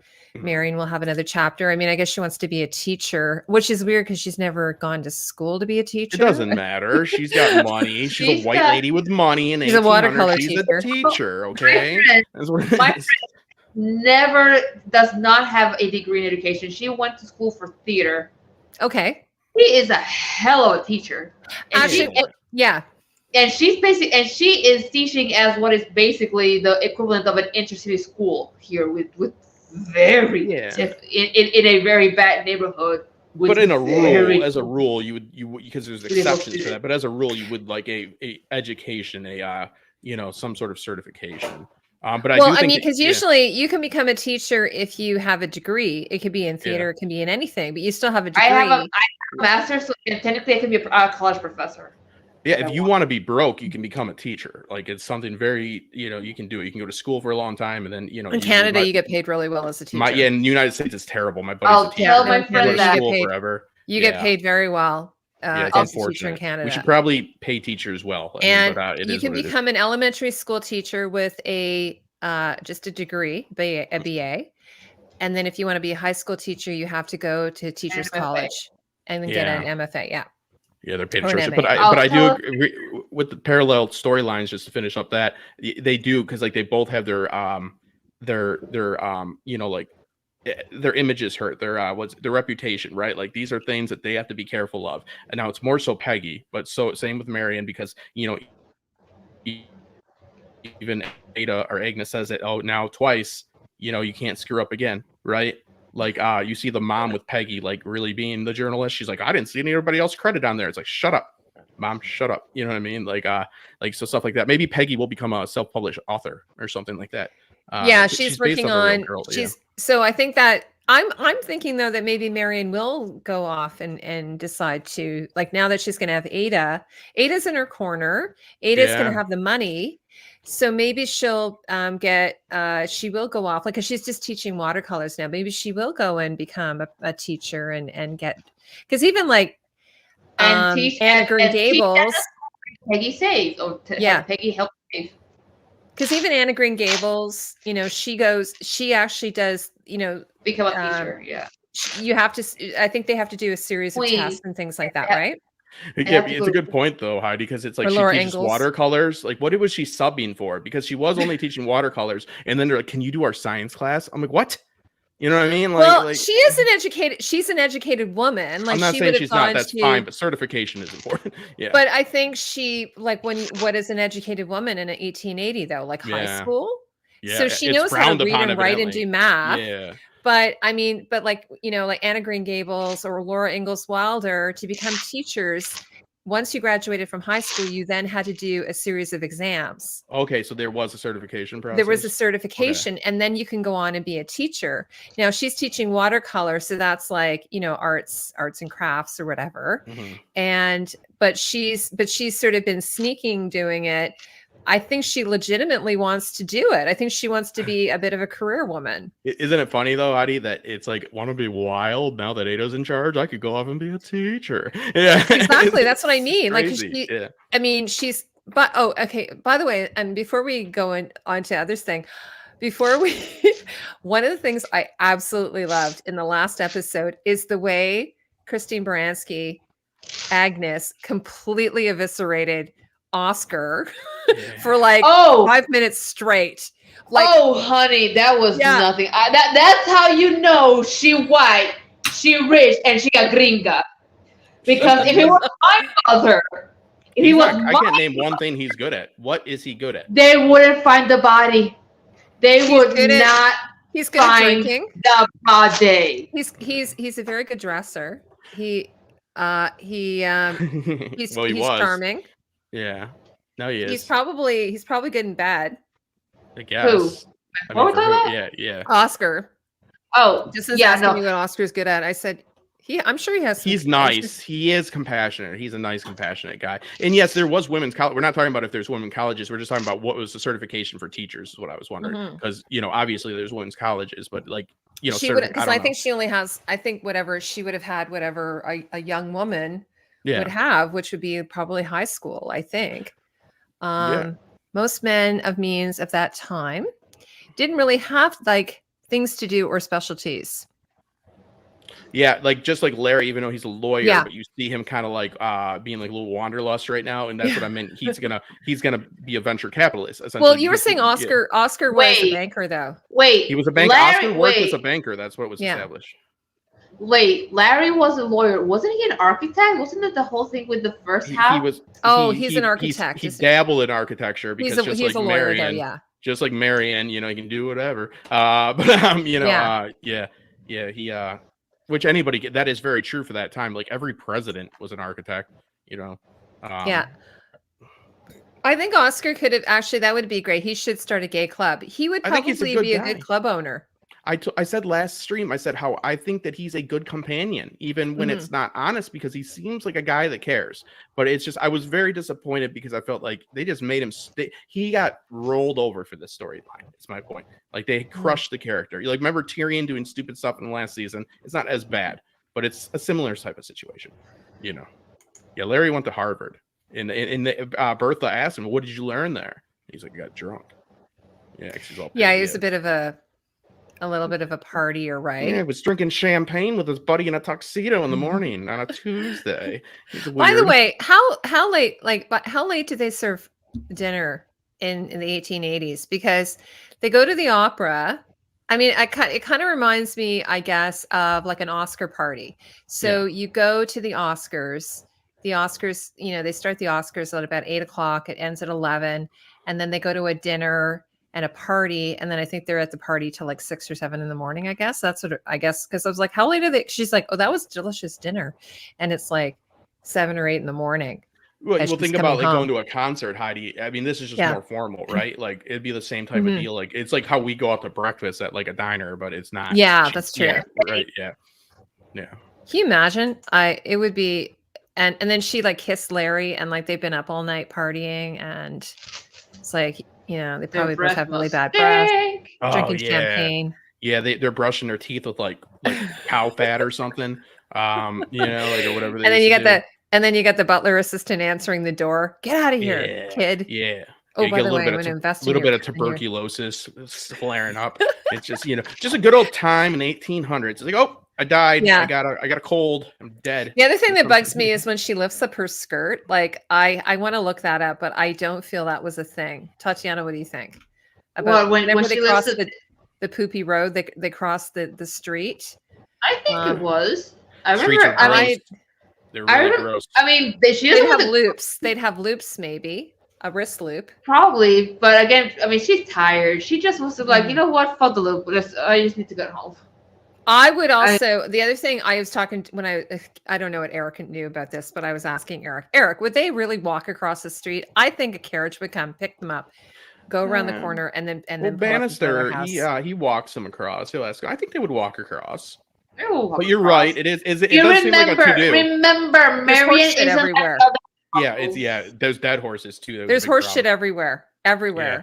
I think Tony brought that up about the brownstones. That's why they have the stairs. Yeah. By the way, I saw this really funny video the other day. In Canada we have Mounties and they ride horses around. And sure do. Anyway, so they were I think it was city police. They were riding these horses, and one of the guys fell off the horse. And so he was trying to get the horse who had taken off on him while he like had fallen off or whatever. And it was like so classic. That's Canadian. very Canada. That is a Canada it was very thing Canada. to happen. There's probably a maple syrup heist. You have to get there. Oscar's latest placement was used as a vehicle. Oscar's mission to gain his Angus. Oscar wants to be more than I agree. Oscar, I think, is a kind man, but it's like, he's unfortunately got dealt a bad hand in this society. And he was born the wrong century. He didn't come off as an ignorant person to me, is my point. And that's an ignorant thing that he did. He was a banker. He should have known this, but it is what it is. I get it. It's a show that needed to happen. I think this season was to maybe teach him that he was like, okay, I'm going to settle down, which means I'm going to marry a woman. Yeah. He tried to go after Gladys. The dad shot him down. So then he found this other woman who seemed like, oh, this would actually be a reasonable match. Like, people were saying it could have been a lavender wedding. She, because some people thought her character, she probably was a lesbian and he would gay and they'd have a lavender wedding. Oh, really? They could live their lifestyles as they want. What's that, Tatiana? Oh, I wouldn't be surprised if she was lesbian. Yeah, that's a lot of people were saying that's before it seemed apparent that she was a con artist, that that might have been what was going on. And that would have been a reasonable match. Right. But I think his other friend who said, no, I'm not going to live that way. That's kind of a lie. I can't imagine what that would be like. And I also think it's interesting that his name is Oscar because of Oscar Wilde, who was also a character in the show, which was kind of neat. What they did was interesting too with this character is that like it could have been so easily in the season 1. He was almost set up as a villain at first. That's why I really fell in love with this character, because it was that story about a guy that, okay, he was homosexual, so he had to be closeted, so he was going to go and try to get an heiress just for the money, right? But it turned out to be more. He seems like they really wrote. Walked a thin line there and did well, because like, yes, he was not sexually interested, but it seems like he still cared and had compassion for his companion, right? Like, I don't think he's a bad guy. He's not, because it could have easily been out like the manipulative, thieving, like, guy that's out there just trying to get money, right? Like, and they didn't do that. So like, and I get, so this does break his heart and makes him, I just feel it makes him a little bit foolish, but it is what it is. And I don't get his friend is making a bold choice in that time. I don't know how, there's so much expected of I him. don't know. I don't have enough knowledge about it to know. Like, I mean, because I did, I watched, what's that other show called? Mrs. Lister. Tatiana, what's that show called with Mrs. Lister? Where she's, Lister. It's on HBO. You guys can tell me. And, it's a woman, a lesbian in like the 1800s, early 1800s. So, and she marries a woman, but it's kind of in secret. She marries a woman who has a lot of money. You guys will have to tell me in the chat.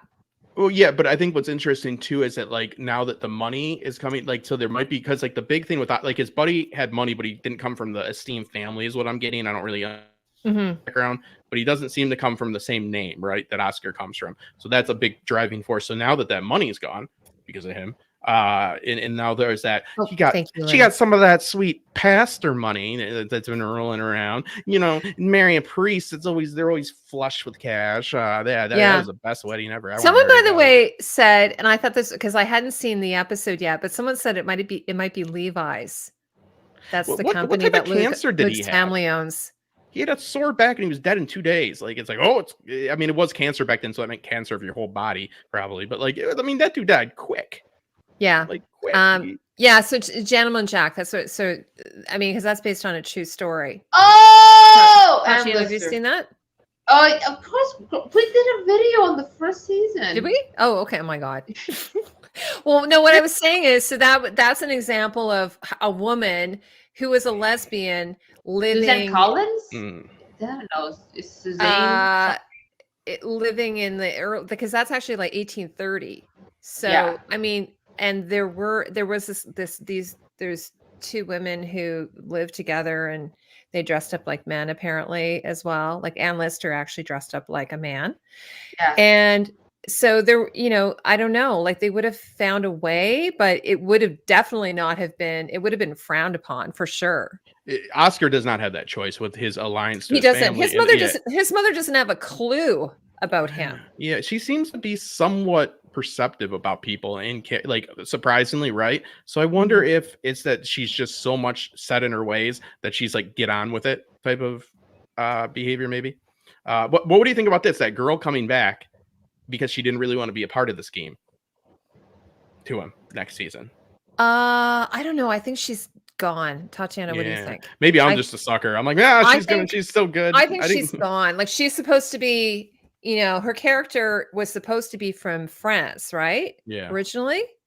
I have to say, the one thing that's really interesting, I loved her costumes, and her like, if she was on a con, they would have had to finance her quite a bit to be able to pay for I know she was pretending to live in that house, but wait, who are we talking about? Sorry, what's the con artist's name, Justin? Maud. Maud. Yeah, it seems like a quite elaborate too that she would be placed in that social circle. It was a long con. Yeah, and it's like, okay, and Oscar is not even the most rich. Like they have they're not old money. They're not like even that fluid, you know what I mean? It's like, so she didn't even bag a big fish. Is this her here? And she seems sincere. I know it's a con, but it just the actors seem like they acted it in the sense of like it was a sincere. Well, the best liars believe their lies. I know, but it is a story, and it is you know what I mean? Like, there should have been. I'm just going to show you guys this. This is her here, right? Oh yeah. Isn't that her? Yeah, I think so. I can't notice with the mask. I know this because they were doing it during the pandemic. I really love this costume though. But what I'm saying is that, like, I don't know how many outfits she had. She had a lot.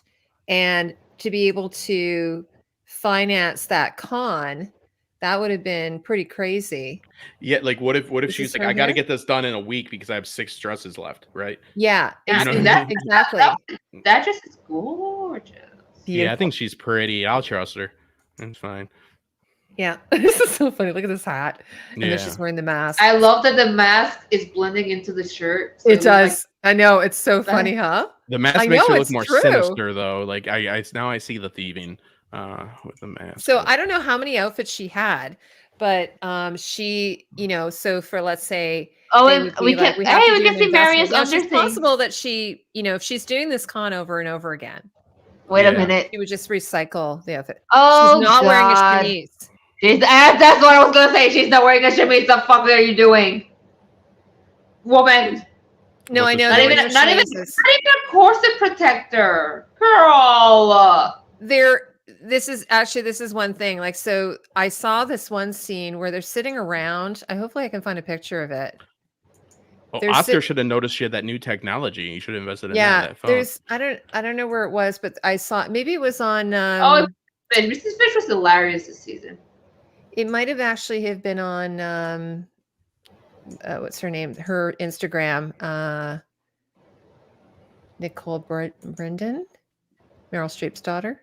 It might have been on her Instagram, but oh no, this is the girl who's playing. If I was Meryl Streep's daughter, that would be my name, Meryl Streep's daughter. Sorry, this is Nicole. No, sorry, this is Meryl Streep's daughter. Yeah.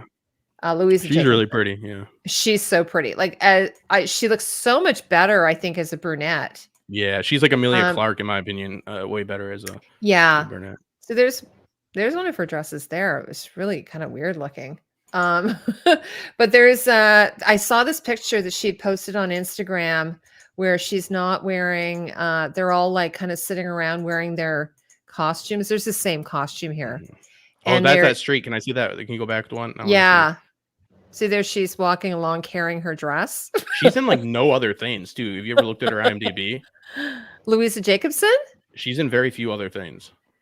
Oh, here it is. So this is the one I was trying to find. So she is wearing something underneath it, but it's a modern tank top. There's Oscar. Isn't that funny? Yeah, he probably wasn't even working that day. That's just how they took his sleeves off. Yeah. I'm trying to figure out how that worked, actually. He's wearing the collar. He must have taken the shirt off. Yeah. And then so she is wearing something. It's just they didn't go with a modern undergarment. They went with that. But isn't that a fun picture? I love that. To be an actor, honestly, look again, this big giant head. And look, he looks like Rob Stark. Yeah, exactly. But imagine Rob like, okay, Stark. these are the younger guys, but like the guy that plays Oscar is like in his 40s. Like to stay that skinny, like to stay that gaunt and thin. Like when I met Nicola Cosla, Jamie, like how skinny that dude was, like it's crazy. And like that has to be half their life. This is hilarious, by the way. Yeah. I love like how he just had to have his Isn't that raspy so ears. funny? But her hair looks real. I thought it was real. Yeah, I just thought she died. Yeah, it's the wigs are really, really good. I think like Those are he's some. so- Those and then this is what later on. Have you ever seen Deadwood with her? And you ever watched her Oh my character god, in Carrie Deadwood? Coon is amazing. I love her. And Have you there's seen Jack. Deadwood? No, look at Christine Baranski is back there, just Chilling. chilling. Anyway, sorry, I'm showing you a bunch of Instagram stuff. But anyway, so I just wanted to mention about. I thought it was funny that they are, but I noticed that on Anna Green Gables as well. They weren't actually wearing chemises; they just wore like thermal underwear, like long sleeve thermal underwear. Well, has that and then gotten they better? wore a corset over top of that. But hasn't that gotten better? Like the little bit I know about like the treatment of the actors and them not being forced to wear crazy shit as much anymore. That's what I've heard. That they have a little Oh bit my more, god, natural saying. Okay, this would be fun if we did have some fun little twists next season. Maybe Mr. Winterton will have a heart attack and then Turner could marry the Duke. Maybe it's possible that Gladys will actually fall in love with the Duke. Maybe. Yeah. He seems like an okay guy. He does. Yeah, you're right. They have portrayed him, but I've been kind of like betrayed by the show before. They have betrayed, but yeah, you're right. They made a point to show that he's not a bad guy. Like, he's old, but I guess that's par for the course. Let's see. I'll get some older dresses. Sorry, National, can you explain this to me? If the wearing new dresses just wasn't done, then maybe somehow Maude got to some older dresses and had them redone to look newer. What is that? What's that about? I don't know, because that doesn't make sense. They don't want him to look newer. Who's Maude again? I don't know. Maybe. I guess having new stuff is goish. So I have seen it, but these were definitely not like from the Anna Green Gables, Anne with an E, I should say. These were just like thermals, because it was cold. So, like, where do they film thermals? Where are they filming? Is this in Canada? Anne with an E was shot in Alberta, I think. No. This Gilded Age. Where's it shot? Oh, I don't know. I think it's. Tony says it's actually shot in New York because he says there's some areas that he knows, like because he lives in LA. Maude had so many clothes. Oh, okay. They paid for him. The sisters paid like for a bunch of them when she first got there. Let's see. Oscar seems to be wearing a chemise.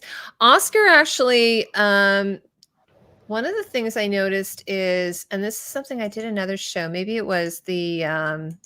Let me just see if I can find it. I'm looking up where they shot, because a lot of times what they'll do is like, because it doesn't make sense to shoot the whole show there. Like usually they just go to New York to get B-roll. You know what I mean? Well, it's possible, and I'm sure they probably did some in a studio. It's just because they built that street, though, obviously. So that's my concern. Yeah, exactly. Expensive. Yeah, we'll look at it. Let's see. That's a studio. That's on a back lot or something, Justin. Yep.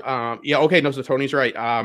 Took place largely on sets constructed on sound stages on Long Island, though some scenes were shot on location in Troy, New York, Newport, Rhode Island. Yeah. No. It just that seems fiscally not advisable, but yeah. No, that's great. It was funny because one of the things I noticed about I'm not showing it right now, this season, and this is something it came up, but like you don't see it too often, and I noticed Prince Charles was wearing this, or actually I guess he's King Charles now. Yeah, it's King. Get it right. He's a sex symbol. Yeah. Let me see. I'm trying to find this picture. I'm joking. Come on. Tatiana. Yeah. I mean, some people like older men, but Jesus. Let's see. I'm finishing up The Crown. Let's see. Oh, are you? Yeah. Oh, I haven't seen after season 3. Earlier seasons are the best, Tatiana, but it is worth finishing. Okay. Well, now that it's the final season, I'll probably just. Jonathan Pryce, who was in a Game of Thrones, is Philip. The older Philip, he does a really good. I mean, seriously, like this look here. This is the best. He looks like a guy that's outside. Like he's like the mascot for. He looks like from Texas. Like he's no It looks like he's trying to interpret what he thinks a man from Texas will look like. Yeah, it's like Dallas Buyers Club in 18 something maybe. Yeah, Dallas Buyers Club. But one of the things I noticed is, and this is something I hadn't noticed this before in men's clothing until I don't know, maybe it was The Alienist, but men used to wear like a liner underneath their waistcoat. And I think it was to keep the shirt clean. So do you see that? It's like a white line above his waistcoat here. Is he got a and Oscar right always wears those. Like here he is here wearing. Well, because the collars just connect to the shirts, right? Like those are collars. Yeah, the collars connect to the shirts, and then that way they can wash the. Where does the V then connect? Like you're talking. Yeah, I think anyway. So I noticed when Charles was made king, he was wearing this very same thing. So it's like an old Victorian type thing. And I think it must be to maybe prevent the white shirts from getting the dye from the lining of the waistcoats. So I have to look it up, but I remember that it first sort of coming. Where does it attach is what I'm wondering. Look at these glasses here. Yeah, he wore that shit in Da Vinci Demons. That's amazing. And then he looks like kind of a version. These are called sunglasses, like right? the white version of Will Smith in Wild Wild West. Yeah, which is pretty cool. Yeah, cool. He's these are like snow glasses, like from getting snow blinded. Yeah, well, Da Vinci's Demons is the last thing about it is it's accurate. It's not. It's like it's a very fun show, but it is not. It is crazy. So he always has that slightly pinched kind of Western style. Yeah, Homburg like or whatever. Gambler's hat, or is that well, a gambler's hat is usually like kind of got a wide brim and then a dent in the center. This one is actually, I would say this is like a Homburg, but it's got a bit more of a pinch in it, so it's more Western style. And so yeah, he kind of looks a bit like a gambler. Even the pinstripe, the binding on the jacket and he is a dandy. Like no doubt about it. He knows how to dress. But these glasses, man, like it's so funny. I bet you he came to set and said, "Listen, man, I wore these really cool at Trolby. Thank you. I wore these really cool glasses in whatever the show was that he did, Justin. Da Vinci's Demons, yeah. Da Vinci's Demons, and hey, maybe we could do like a bit of a Victorian version on it. It's got to be in his writer Heidi that he'll never wear normal glasses. It's like if I wear glasses, they got to be weird. Like if he wears Batman glasses, that'd be there he is there. Yeah, he looks like that's so like cool. What blind. Isn't that kind of like what blind? Like for some reason, I just thinking blind, like Daredevil. There for some reason, I don't know if it's the size of him. Yeah, well, I'm in what is it? Crimson Peak. I know there's not like blind. I'm not saying like that, but like Daredevil, like, it reminds me of Daredevil with like Daredevil. Yeah, I think they're just sunglasses, but in Crimson Peak, but they're like pinpoints. See if I can find a picture. Oh, there's one that up top. Because they don't actually cover his whole eye. I mean, like. Oh yeah, here. Both of them are wearing sunglasses. His are kind of round though. Yeah, those look like aviators. Like just. Yeah, they're kind of So I mean, they're kind of these two. I love these two. They're kind of like. It's funny. It's very gothic. They're not really vampires, but they're kind of like vampires. I mean, they're pale enough to be vampires. Yeah, they're pale enough to be vampires. And then they're always in like super dark colors. Look at this. I love these two. Who's that woman? Oh, that's Jessica Chastain. It's Jessica Chastain, exactly. Oh, wow. She's but these glasses are great. And this is Kate Halsey who designed it. Kate Hawley. Yeah. Anyway, so that's sort of, I kind of think that's very cool that they're doing the shade, like the different shades, but I think he's the only one who really kind of does it. I just feel that he must have come in and said, listen, I've got a few ideas, because it just sort of, his character is really, really distinctive compared to the other men. He looks so much better with black hair. In real life, I know, isn't it weird? It's so weird that he's kind of actually like a bit of a ginger.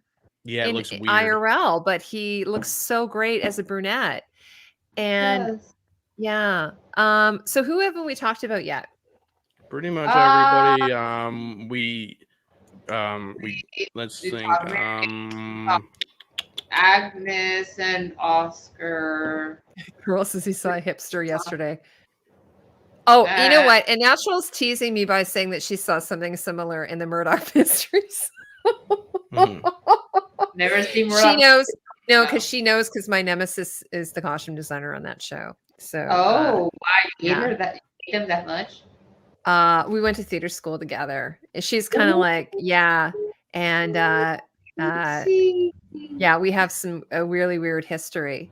And it's funny because there's this thing called what is it called? The Canadian costume designer. There's an association for Canadian costume designers, and they do an award show every year. And I was going to go, and then I found out that she was involved in the whole thing. So I said, no, I'm not going now. You've got a vendetta with her. Yeah. No, I have reasons. I have good reasons. Oh, it's vendetta. I'm not, it's a real yeah, I have a good reason. Well, if you don't have any enemies, you've never done anything of worth. Is she the Winterton to your Bertha? Yes, she is. Absolutely. So yeah, so I have a good reason. So anyway, Natural knows that about me, and I think Natural, you know that, right? Well, she knows it now. Winterton and Mrs. Astor's plan, they're not going down without a fight. Yeah, how are they going to structure this season 3? Because I feel like it's losing steam, because before it was, can she break in? She did. Now we've got the second season where now they've done the opera. It makes sense. But what I'm saying is it can kind of fall flat, I believe. Like this whole, they're going to have to up the stakes. I think Mrs. Astor accepted defeat. I think there's nothing she could do about it. It was done. Like, she's like, okay. And then I think, she could always get her revenge. She could. But I think that, what's his name? Who's the turncoat we were talking about earlier? Ward McAllister. I think he kind of said, yeah, that's it. It's because he's like a dog. He goes where the winner is, where the bone is. Like, yeah. He's pretty clear about that. He's like, I'm just a person of no fucking substance. And like, give me gifts. You know what I mean? Like, give him, like, wine and dine him. He's Astor's pit bull, or Bertha's. But I feel that, I don't know. It's like, at what point too is Bertha just like, she's a part of the group now? You know what I mean? Like, so maybe it'll be Winterton causing problems. I don't know. Oh, okay, Natural. Maybe it wasn't you. There's another viewer who knows I have a well, now a lot of people know, Heidi. All right. Well, I'm not being. No, we're airing it out, and she can come at us. I'm not being, there's just one other viewer, and she will tease me about it. So I thought, sorry, Luna, I thought it was you, or Natural, I thought it was you. I had somebody that once told me revenge is a dish best served. I go, you want to finish that sentence? But I love the actor who was in Murdoch Mysteries. Actually, he's kind of Canada's hottie. We kind of think of him as our Canada's hottie, Yannick. Wow. He's real bashful. But then we have Ryan Reynolds and we have Ryan Gosling. Oh, that's true. So as well. By the way, oh my God, have you guys watched Ryan Gosling doing the Christmas version of I'm Just Ken? Did you see that? It was on YouTube. Oh, I have to see. I haven't seen it yet. It's really good, and he's so funny. Oh, he is. Yeah. But we have Miranda, so What's that? We have Lin-Manuel Miranda. Yes, you do have him. Yes, absolutely. Well, I mean, technically New York has him, but we've adopted him and we're not giving him back. Okay. Yeah. What other famous actors are from your area? Isn't Jennifer Lopez? Jennifer Lopez is also New Yorican, but again, adopted and she's ours. So yeah. Okay. Yeah. What is Rihanna? No, Rihanna's not. She's like Barbados, right? From Barbados, I think. Is she? Probably. I don't. She's whatever Barbadian. I don't know what that is. Luis Guzman. Luis Guzman. He's amazing. He's full of Puerto Rican. He's from Wednesday. He's Gomez. Yeah. Gomez. Yeah, Puerto Rico is a territory of the United States, so it's it's ours. Colony. Yeah, technically. It's a colony. So no, I know. Yeah. But Ryan Gosling is actually from a small town in Ontario, where I'm from, and he was actually born in the same town as Rachel McAdams in the same. What's hospital. the chances of that? That's a lot. Isn't that weird? Pretty. And then they dated. They actually dated each other. That makes sense because they're the two most attractive people. Incest. Yeah. What's that? Is that considered incest? They had like the most sexy per capita there. Did I tell you I was at a Halloween party with them? No. The two of them when they were dating, and he was so nice. He was like such a nice guy. Oh, Ryan Reynolds, yeah, I hear that he's super nice. He's super nice, but my girlfriend, she's really good friends with Rachel McAdams because they went to the same elementary school together. So that's why Rachel was there. But she didn't get on with Ryan. She didn't like him. And I was like, what are you talking about? He's so nice. He's such a nice guy. And Rachel is really nice too. I mean, they're both, typically Canadian. They're both, be like, you're both celebrities. You got to be together. Okay. That's a lot of, well, she told me she was dating a guy. Were they famous when they were there? Were they just getting started? Yes. Yeah. They had done The Notebook together. Oh. Ryan Reynolds wasn't in there. Ryan Gosling. Ryan Gosling was. Oh, I'm sorry. Ryan Gosling. Okay. Oh yeah, they hated each other at first, right? And then they did. They hated each other, and then she started dating this other guy who lived in my neighborhood, and we went out to a bar one night. Where do you live? I'm gonna move there if there's. I'm like, you guys are really cute. You guys are really cute. He seems like a nice guy. She goes, yeah, but my heart's somewhere else. I'm like, oh really? Okay. So then they were on the MTV Awards, and I said to her, it looked like something was going on with you guys there. Like, is something going on with you guys?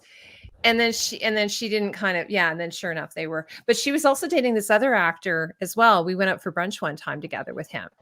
And he was really nice as well. I just love that you casually just mentioned that you're friends with Rachel fucking McAdams and Ryan. Well, no, I'm friends with Rachel's friend.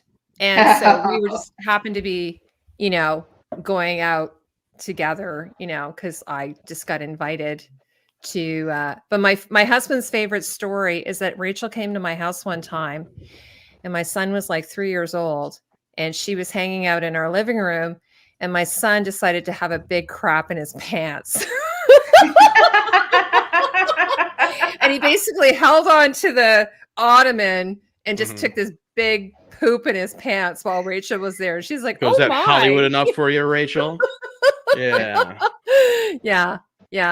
Exactly, Carl. You have to be nice, and we have the maple syrup here, so we. But no, I don't know. I don't know a lot of celebrities. I just usually if I meet them, it's through other people or if I was on a show that they were in. But other than that, but most Canadian. I was watching this really great interview the other day with this guy who is a famous he's a well-known actor. He's like a working actor and he's in Oppenheimer. And he was talking about working with Chris Nolan, which would have been terrifying, I think. And he was asked, who are the best people you've ever worked with and who do you least like? Yeah. And I guess he had a really weird encounter with Robert De Niro. It sounded really bizarre. I've heard a lot of bad stuff about Robert De Niro. What's that? I'm sorry I've heard a lot of bad stuff. He seems like a prick. It sounds like he's a total jerk. But anyways, but he was saying George Clooney, Robert Downey Jr., Brad Pitt, all these kind of big icons. He says not only are they amazingly talented individuals, but they're also the nicest people. And he said, I think that's how you last as long as you do. Yeah. So for instance, in this video I just watched with Ryan Gosling, where he's doing I'm Just Ken, he's so funny and natural, right? Just very relaxed, really funny. Yeah. And I think that's probably why he's done as well as he's done. Absolutely. You cannot be successful in that line of work. But he's just very natural and easygoing and, because it's acting, but also they are likable people and that's acting. They're acting to be likable people, but that has to be real too, a part of it. You know what I mean? That charisma and all that. Yeah. So Canada, there's only, I was going to say there's 5 people. That's how she knows them. That's it. There's only 5 of us here. Santa Claus, Heidi. Well, it's funny too. So I thought Santa Claus was in Finland. Nah, that's propaganda. It was so funny because we're watching Elf tonight, and before I came on this live stream, and my son said, "How is it that Elf has walked all the way to New York City from the North Pole?" And I said, I don't know, because if it is okay, so let's say it's in the Arctic Circle, which is... I'd look at him and go, you're not going to be fun for this movie, are you, kid? You have to, he goes on an ice floe for a while and then he ends up getting... Yeah, he floated. But yeah, it would be. I said it would be weeks because it's very far north. Like there's parts of Canada you can't even get to by road. You have to get in there by a barge or by plane. I like it. That's the part that your son picked apart of Elf. Like he was like, "Wait a minute, this doesn't make sense." They ruin movies for me all the time. Yeah, I know. I'm like, can you suspend your belief? Come on. Yeah, that's it's magic. It's a magical being. That is funny though. That's funny though. It's cute. Yeah, I know. Yeah. It's like you've just ruined this movie for me. Thanks a lot. Yeah, he just talked to a big cartoon like weird that thing. Yeah, he talked to a narwhal. Yeah, there's elves, there's Santa, and he's like, okay, that's all good. That's all. We'll check it off. He's like, okay, oh wait a minute. BS on this. And then my other son said that he thought that the narwhal should have his own standalone movie. He thinks I looked those up there. I just rewatched it. Yeah, those are real things. I didn't know that. They are.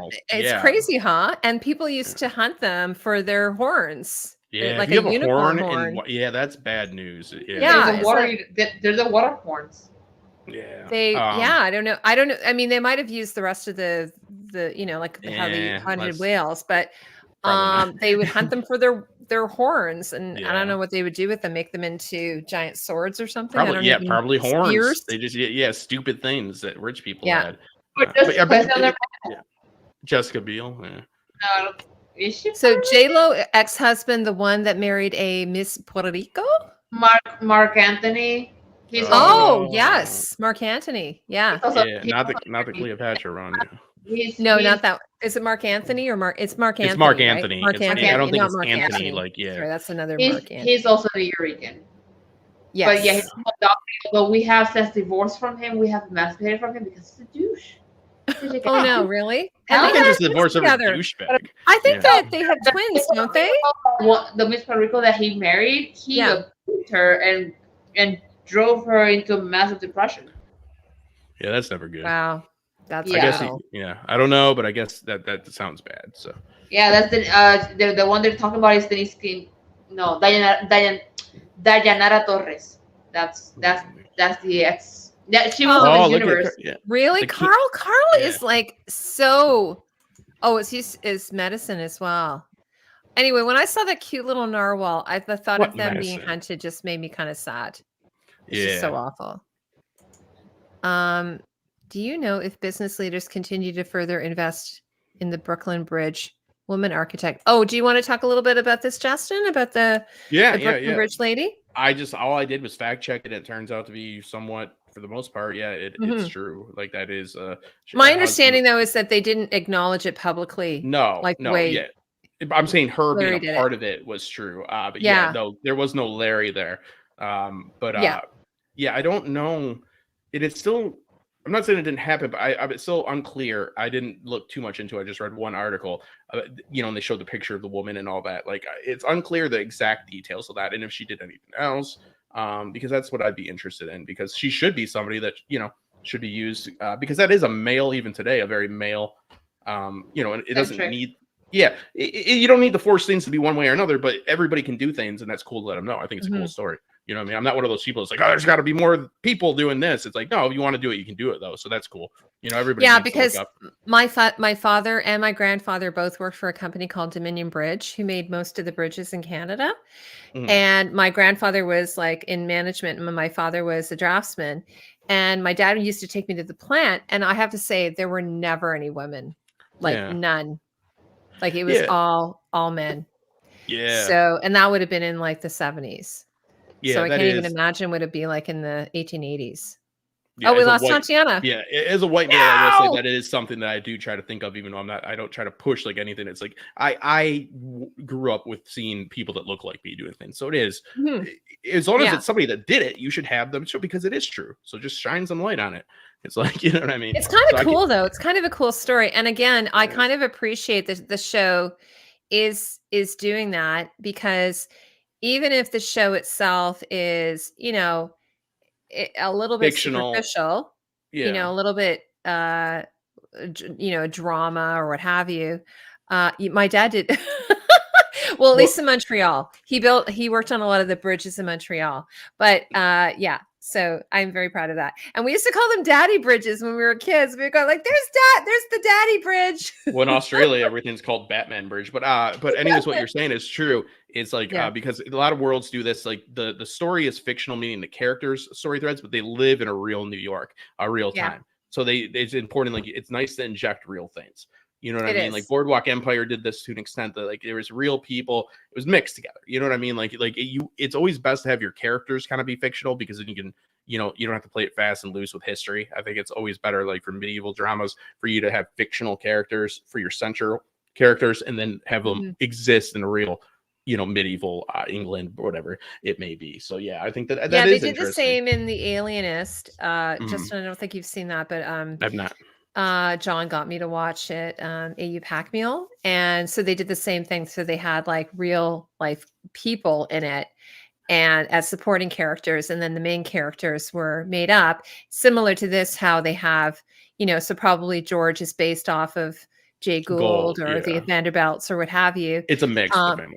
It's it's amalgamation. So I have to, and they did the same thing in Downton Abbey, and they did the same thing in Upstairs Downstairs. So they'd have some real life people in it, like they'd have it grounds it, the Prince of Wales or something coming to dinner. I'd be interested to learn more, and I probably will look into it because it's like that's a trade that's really hard to learn, right? That's not just something you can like buy a book about, like, so like, and that's a very important, like, I don't care if it was a female or anything, whoever's building it, you would want to look into, correct? Like let's, so she did a good job evidently. And that's fucking impressive. It was interesting though that, how they said we can't tell people that a woman did it because no one would drive over it. Yeah, but that's probably true. It's sad, but it's true. You know what I mean? Like it's like there's what's right and then there's what's like realistic, and unfortunately they don't usually mesh. Like because like one of the things that's different, say in the 1880s, like in the Gilded Age versus say a Jane Austen. In the Jane Austen time frame, women weren't even allowed to inherit property. Yeah. So if your father died, he couldn't leave any property to you. It would have to go to your brothers. And then hopefully they would then look after you and give you an allowance. Or you would marry well. So whereas in this you're always dependent on a man, no matter you're always dependent on a man. Whereas in this case, it seems like you can inherit property. So at least if you're left money, you at least can, like so in the case of Gladys or in the case of not Gladys, because it is capitalism.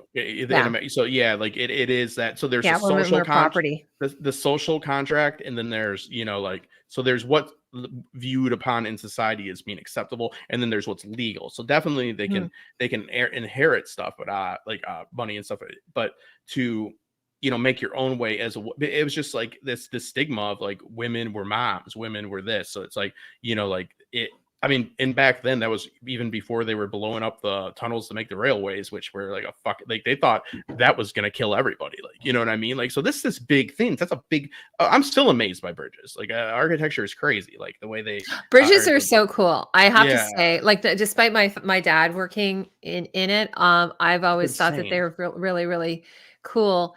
And it's like a good example of what man, I mean, man meaning humankind can do. Humankind, yeah. There's this one in China that I saw on they're kind of a marvel. Like they really are. There's this crazy one in TikTok. I gotta send it to you. It's in China. And it's this longest bridge. It goes over all these mountains. It's half of it's in the clouds.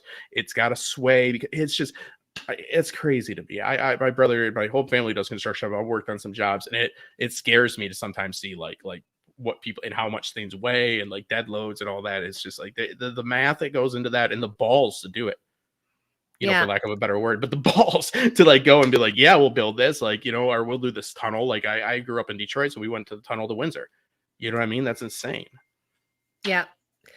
We've lost Tatiana. I think she's going to the ladies. Yeah. Now, Justin, is there anything else we want to talk about before we wrap up? I enjoyed it. Like I said, this show's not something I really nitpick. I think it's just more me being invested in Oscar. I think that he was a unique character, and I felt a little let down. I felt like they got to where they wanted to go, and now it's like, yes, that's going to be fun to see, but I don't like what they sacrificed to get there. I don't think it's out of the world. I don't think it couldn't happen. It's not like, oh my God, how could that ever happen? But it is disappointing for me. I felt felt like the character could have been better served to have some more agency and some more, I was going to say, so when we first had our mid-season roundup, the first half of the season, I was like, especially the first 3 episodes, I was like, this is kind of boring. And it's funny because I saw a video said, Gilded Age is kind of boring. They didn't title it that way, but it said something like, it's a little bit boring, but at the same time, I'm kind of enjoying it. Oh, yeah. Yeah, did you see that? And I did kind of feel like that at the beginning. I'm like, wow, this is kind of boring. Like, what is going on here? But then when we got to the midpoint, I really did think things started to heat up. And I have to give Julian Fellows also, I mean, I don't know how old that guy is, but he's up there. He maybe not as old as Joe Biden, but he's up there. And he's, like he found a formula. But I really did I kind of bawled a couple of times. I was like, oh my God, this is so emotional. And my husband's not watching with me, so he probably thought I was an idiot. But I did. He knows how to get that feeling. Like he may not be good with character. Like actually, Tatiana, somebody else was commenting similar to what you were saying earlier. He's not maybe the best at developing character. He's kind of really working on the plot.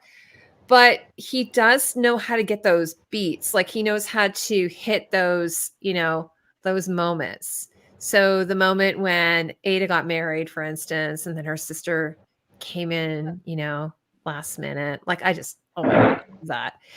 And then of course, when Luke passed away, and even though he was only on the show for like 2 episodes, I was like, oh my God, Luke, I'm bawling my eyes out, So, and then, but actually what was more emotional for me was how Agnes responded to the whole thing. Like, I'm going to stay with Luke. You need to go get some rest. Yeah. I loved how she sort of, came around she came around. I love that so much. Yeah, I loved it too. That's he knows those beats, That was one of the stronger character arcs. Mm-hmm. Yeah, there was stuff like with Peggy's dad. I did want to touch. I'm just looking through the comments really quick to see if we didn't miss anything. So we just kind of been yapping. I'll be right back. By the way, you guys. There's a question from Luna. What is it? You think they're trying to tell too many stories in one season? Yes.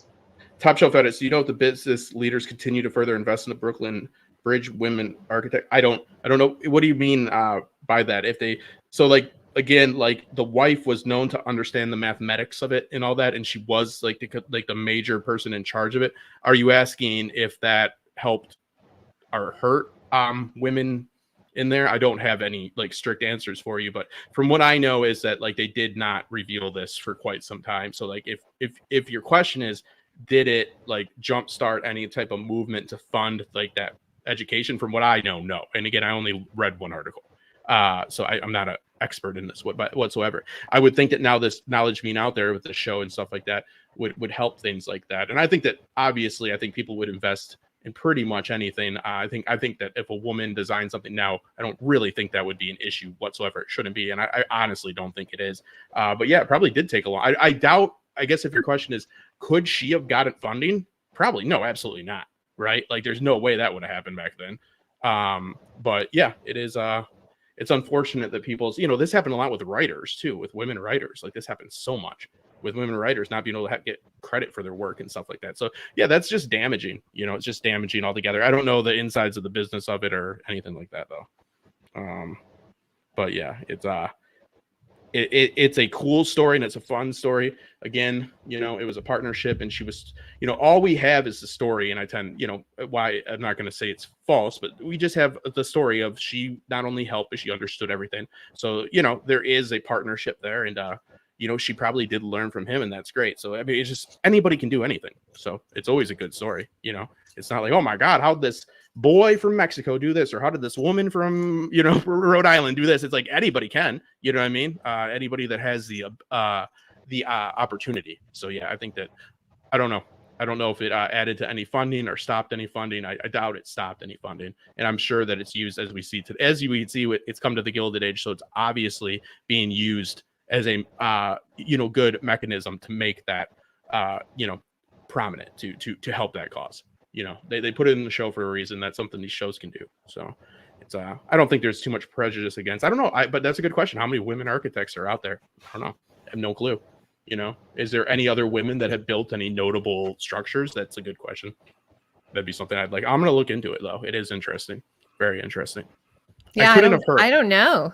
Yeah, it's a good question. I was surprised to even know that. I was like, Yeah. You don't hear a lot about it. Yeah. It is what well, we're gonna wrap up because poor Tatiana, she's had like a really long week. I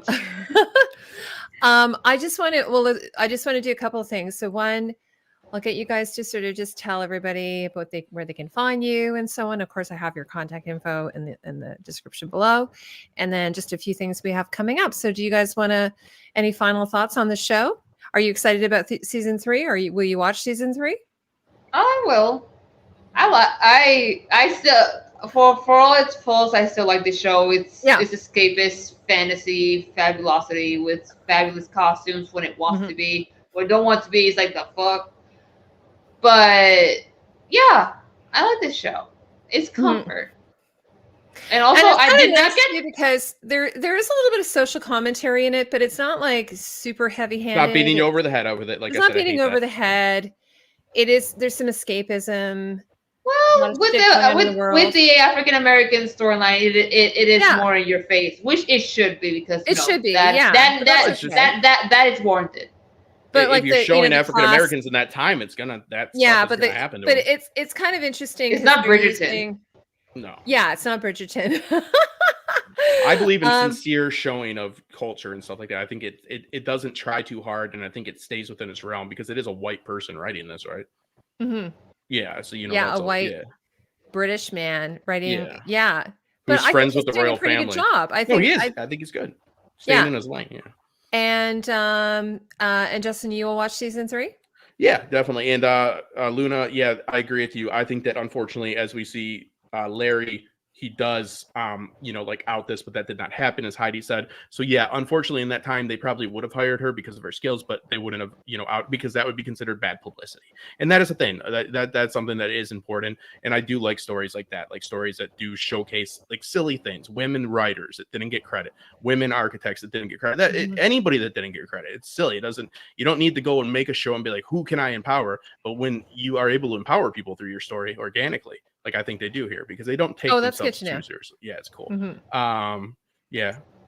George's mother was an American heiress. Jenny? Yeah, she was a Wall Street. Though his mom was a Wall Street heiress. And his dad died of syphilis. So pretty cool. That's pretty awful. Apparently. Yeah, but I'll watch it. I love something about the pomp. I love Downton Abbey. It's a relaxing show for me. I watch so many things that I really dissect, and I like to do it with this too, but it's fun. It's a fun show. I like the pompery. I like I'm not a costume aficionado like these people, but I do appreciate the craft, and it's nice to see something that transfers you to a different time. It's cool. It's fun. So it's a stress-free show. I'm not gonna be like, oh my God, what's this episode mean? And the one thing I appreciate beyond the costumes also are all the beautiful interiors, which is really cool to see too. Like I just love the hats. And the hats. Yeah. And I think they did a really good job on the wigs, which is so hard. Super hard. Oh, Fellow's writing partner is a Black woman. That explains it. Yeah, again, cool. I wasn't trying to. I'm just trying to say about staying in your lane and doing things properly. No, that's Jenny Churchill. Yeah, okay. Yeah, I had it right. My mom read her autobiography. That's why I remembered that. She was like a sex icon. Well, I'm thinking of watching The Buccaneers. And would you recommend it?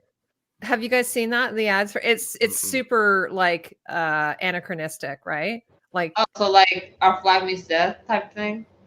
Yeah, it's not. That's it's not really good. I don't know if it's as campy as that. It's kind of. I have. No. The Buccaneers. It's nothing about sailing or anything.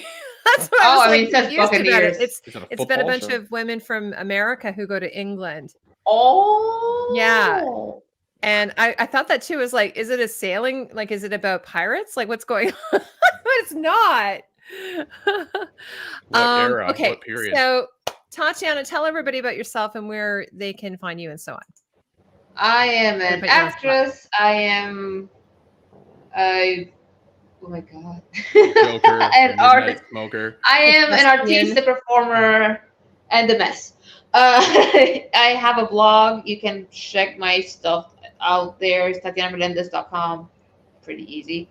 I'm also on Instagram, even though I haven't posted anything in forever because my phone died and I have not gotten Instagram back in the new one. And I'm usually here on YouTube whenever I deign to grace Heidi's channel with my divine presence. Yes. On the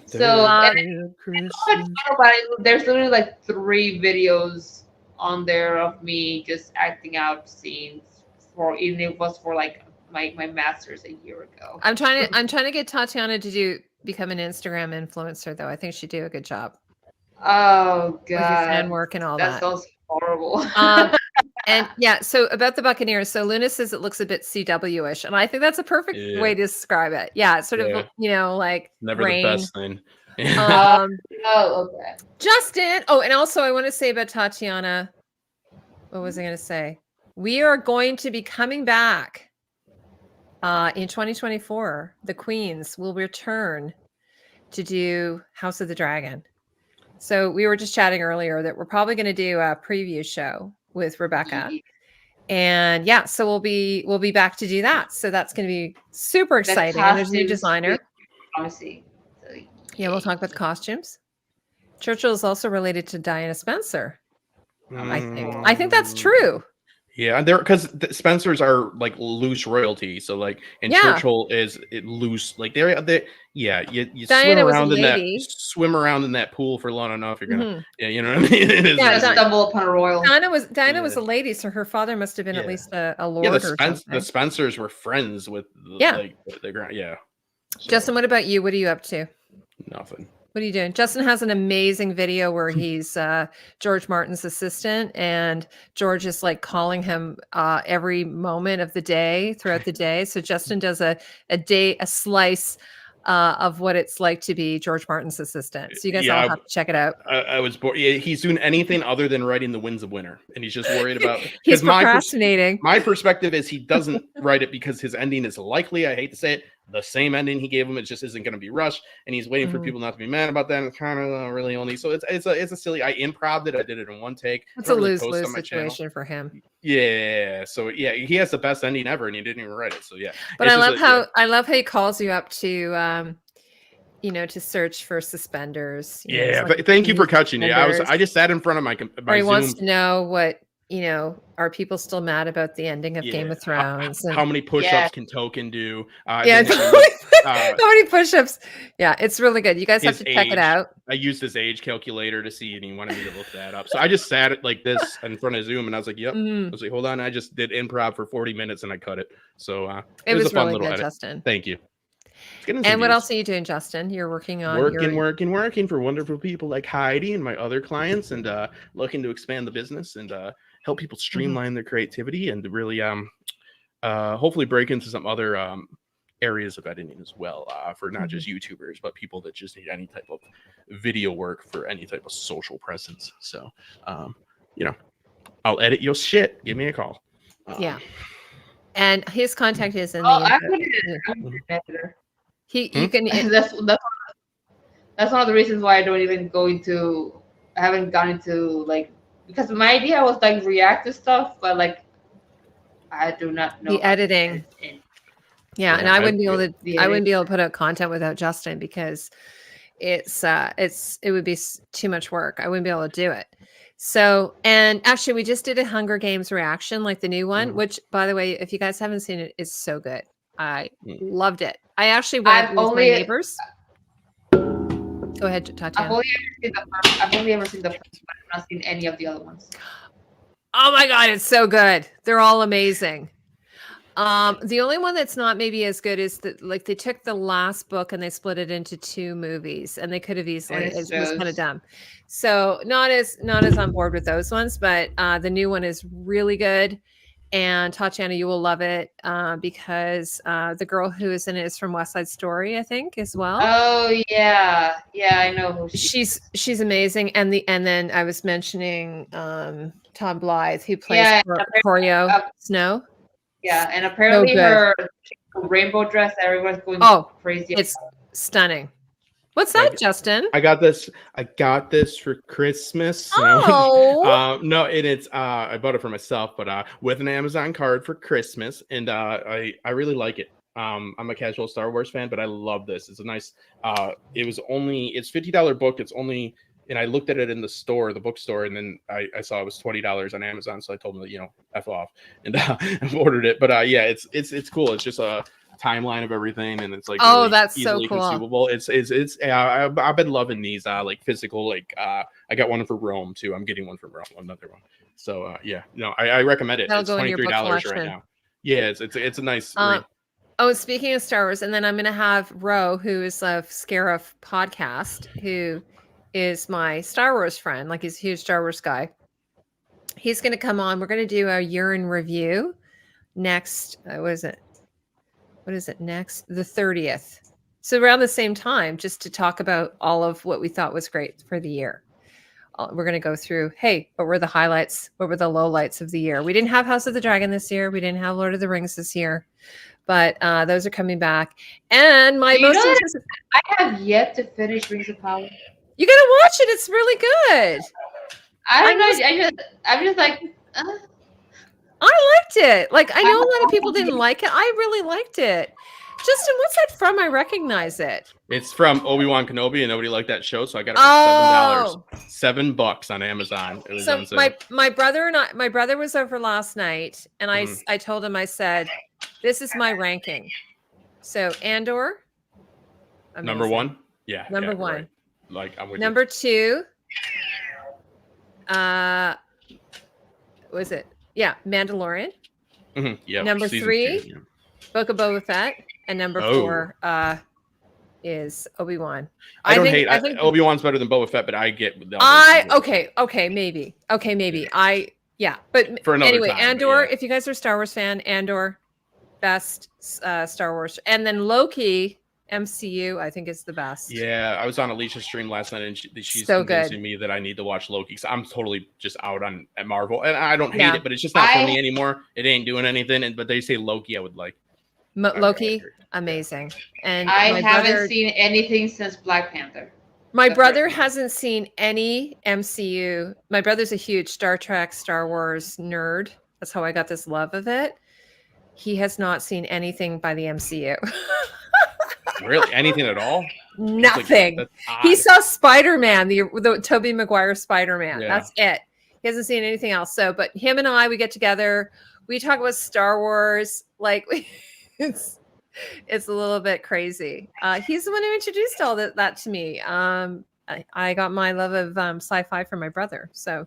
Yeah. I got back into Star Wars for the Mandalorian and Clone Wars animated. So everybody's got their different things they like. So coming up, we have live stream next week, and next year is going to be House of the Dragon. It's going to be so great. Tatiana, we might even do. We'll talk to Tatiana, but we might do have a different guest every week, like we did before. Have a guest queen on. I wouldn't mind. That'd be funny. I think there's only 8 episodes or something. Yeah, crazy. There. I don't know. They are doing a lot of shows are just cutting seasons, and I'm like, if you don't need 10 episodes, though, don't do it. I don't, you don't just do as many as you need. Do as many as you need. Shows that required 10 or more. Yeah. We could have, last year, we could have had more House of the Dragon. I think we could have had 1 or 2 more episodes. I think we should have more births and more time changes for me. I was like, man, not enough births here. And with the exception of Luke, that storyline being really rushed, I thought that the pacing on this show was pretty good. It's as best as it could have been for the situation. I'll be fair on that. It was good, and it was really that was a very difficult situation that they tackled, and they didn't have to do that. So I do applaud them. It was it's messy, but that's because that's inherently a mess. They did it really well. Mhm. It's hard to do, so it is what it is. I'm with it. I just joke because there's so many pregnancies in this one. You know what I mean? Like there's just so many because there was, and they need to get like all the kids. Yeah, to Justin, when he was talking to George Martin, he was going on about how that you needed more pregnancies. Well, no, that George is bragging because George is like bragging to me that they're doing double the births, like this double the births. Yeah, like George Lucas, like double the battles. George, like it's gonna have double the births. It's gonna be awesome. George R. Martin's like, we need more births. More we need labors. That's more labors. Yeah, it's just, and it's really hard. I have to say, like when you're a woman and you're watching that, it's really, really hard. Like that's especially when you've had kids, and you're like, oh my god, that's like. It's really hard. And like one of the writers, I remember she's like, she's not married, she doesn't have kids, and she's writing these scenes. And I'm like, it's a little bit triggering. It's a little bit triggering. You know, I think it's cool they showed it realistic once, but I think that like when they keep doing it, almost becomes like, I think that's one thing about House of the Dragon, and that's not just the births, it's like violence in general. There's really like there's flatulence, like it was really over the top sometimes. Yeah, like they cut that guy's dick off and then he farts. I'm like, come on, who wrote that scene? Right, like it's important in the show, like and I'm not against it. They should show birth because maybe some people should know what it's like. I guess it seems very scary. You know what I mean? Like, but it just seems like at one point they're just doing it to do it. I don't know though. That's just me. Yeah. It was kind of like I remember I had read years ago all of the Girl with the Dragon Tattoo books. Mm-hmm. And then they made the movie. They made actually in Sweden. I saw the first Swedish movie. It was pretty graphic. The Swedish one. I watched all three because it was like Naomi Rapace. No. Naomi Rapace. Rapace. Anyway, I watched all three. I binged them, and they were so good. And I remember there was complaint because this woman was like, "There's not just one anal." Rape scene. There's 2 anal rape scenes, and I'm like, yeah, okay, I can understand that. That there's 2 anal rape scenes in one story. So so it's kind of like that. Sometimes it's like maybe pulling back a little bit might always be the better choice. It's all personal opinion, but it's like, did they get the point across with one? But it's like there's arguments for all sides. To me, it's like, oh my god, why'd that guy have to fart? Like, I'm like, what? You know what I mean? That was just, it's I don't know. Anyway, I don't know. Sometimes like, and it's not like there's not a group of people sitting in a room together discussing this, because they are. And so you think someone would go, maybe that's just too much. Maybe we shouldn't do that. But I don't know if everyone's just like, do that. It's always like going where nobody went before. You can want to know what Game of Thrones didn't have. They're like a bunch of like afterbirth falling out when a woman's walking. They're like, They're like, what a bunch of punks. Let's do it. You know what I mean? I know it's not like that. It's all over joking, and there is some reason to have it and all that. It is what it is. So yeah, it's gonna be fun though. I'm looking forward to season 2. It's gonna get wild. Oh yeah. Yeah. So me too. So we're losing Tatiana, so we're gonna let her go, and then she's gonna be done her play by the time we start to do our new content, House of the Dragon content. So she'll be rested. She'll be like glowing. She'll be like, well, you're always beautiful, but you'll be like, not as sleepy. I'm gonna write. Okay, well, anyway, guys, everyone, I just want to wish all of you, my lovely panel, my esteemed panel, our lovely chat viewers, whatever you want me to call you, Luna, Carl, Augie, I don't even, I'm saying that right. Luna, did I say that? South London Reseller, Natural Selection. Am I missing anybody here? Some people are being quiet. They're not Carl. Carl, of course, Carl. I want to thank you guys all, and I wish you a wonderful holiday season. I will be back before New Year's, so we'll do a little New Year's. Maybe I'll have some champagne or something. And I look forward to seeing all of you guys then. And then, of course, we'll have Justin back. We'll have Tatiana back. And that's it. Anything else, guys, before we go? Happy holidays. Be safe. That's it. Happy holidays. And don't eat the yellow snow. Yes. Do what you want. Do what you want. Live your own life. And Elf says, I knew that. Like in Buddy the Elf, he goes, I knew that. Oh, that gum scene, talking about girls that's not getting. Oh, that's my god! And Santa told him not to eat the gum, but he did anyway. I don't know what that's. Scamp, though. Because he's like a kid. Tell him not to do anything, and he does it. He's like my age when he filmed that. Feliz Navidad. Yeah. Frohe Weihnachten. Merry Christmas. Happy New Year. What a very German way to say it, my friend. Good for you. I like it. Weihnachten. Such a beautiful languge. Such a beautiful language. Yeah. It's just so angry. But okay. Love you all. All right. Well, bye, everyone. Take care. Bye, y'all. I took off my hat, by the way. Okay. Take care, everyone. Bye. I'm ending the stream.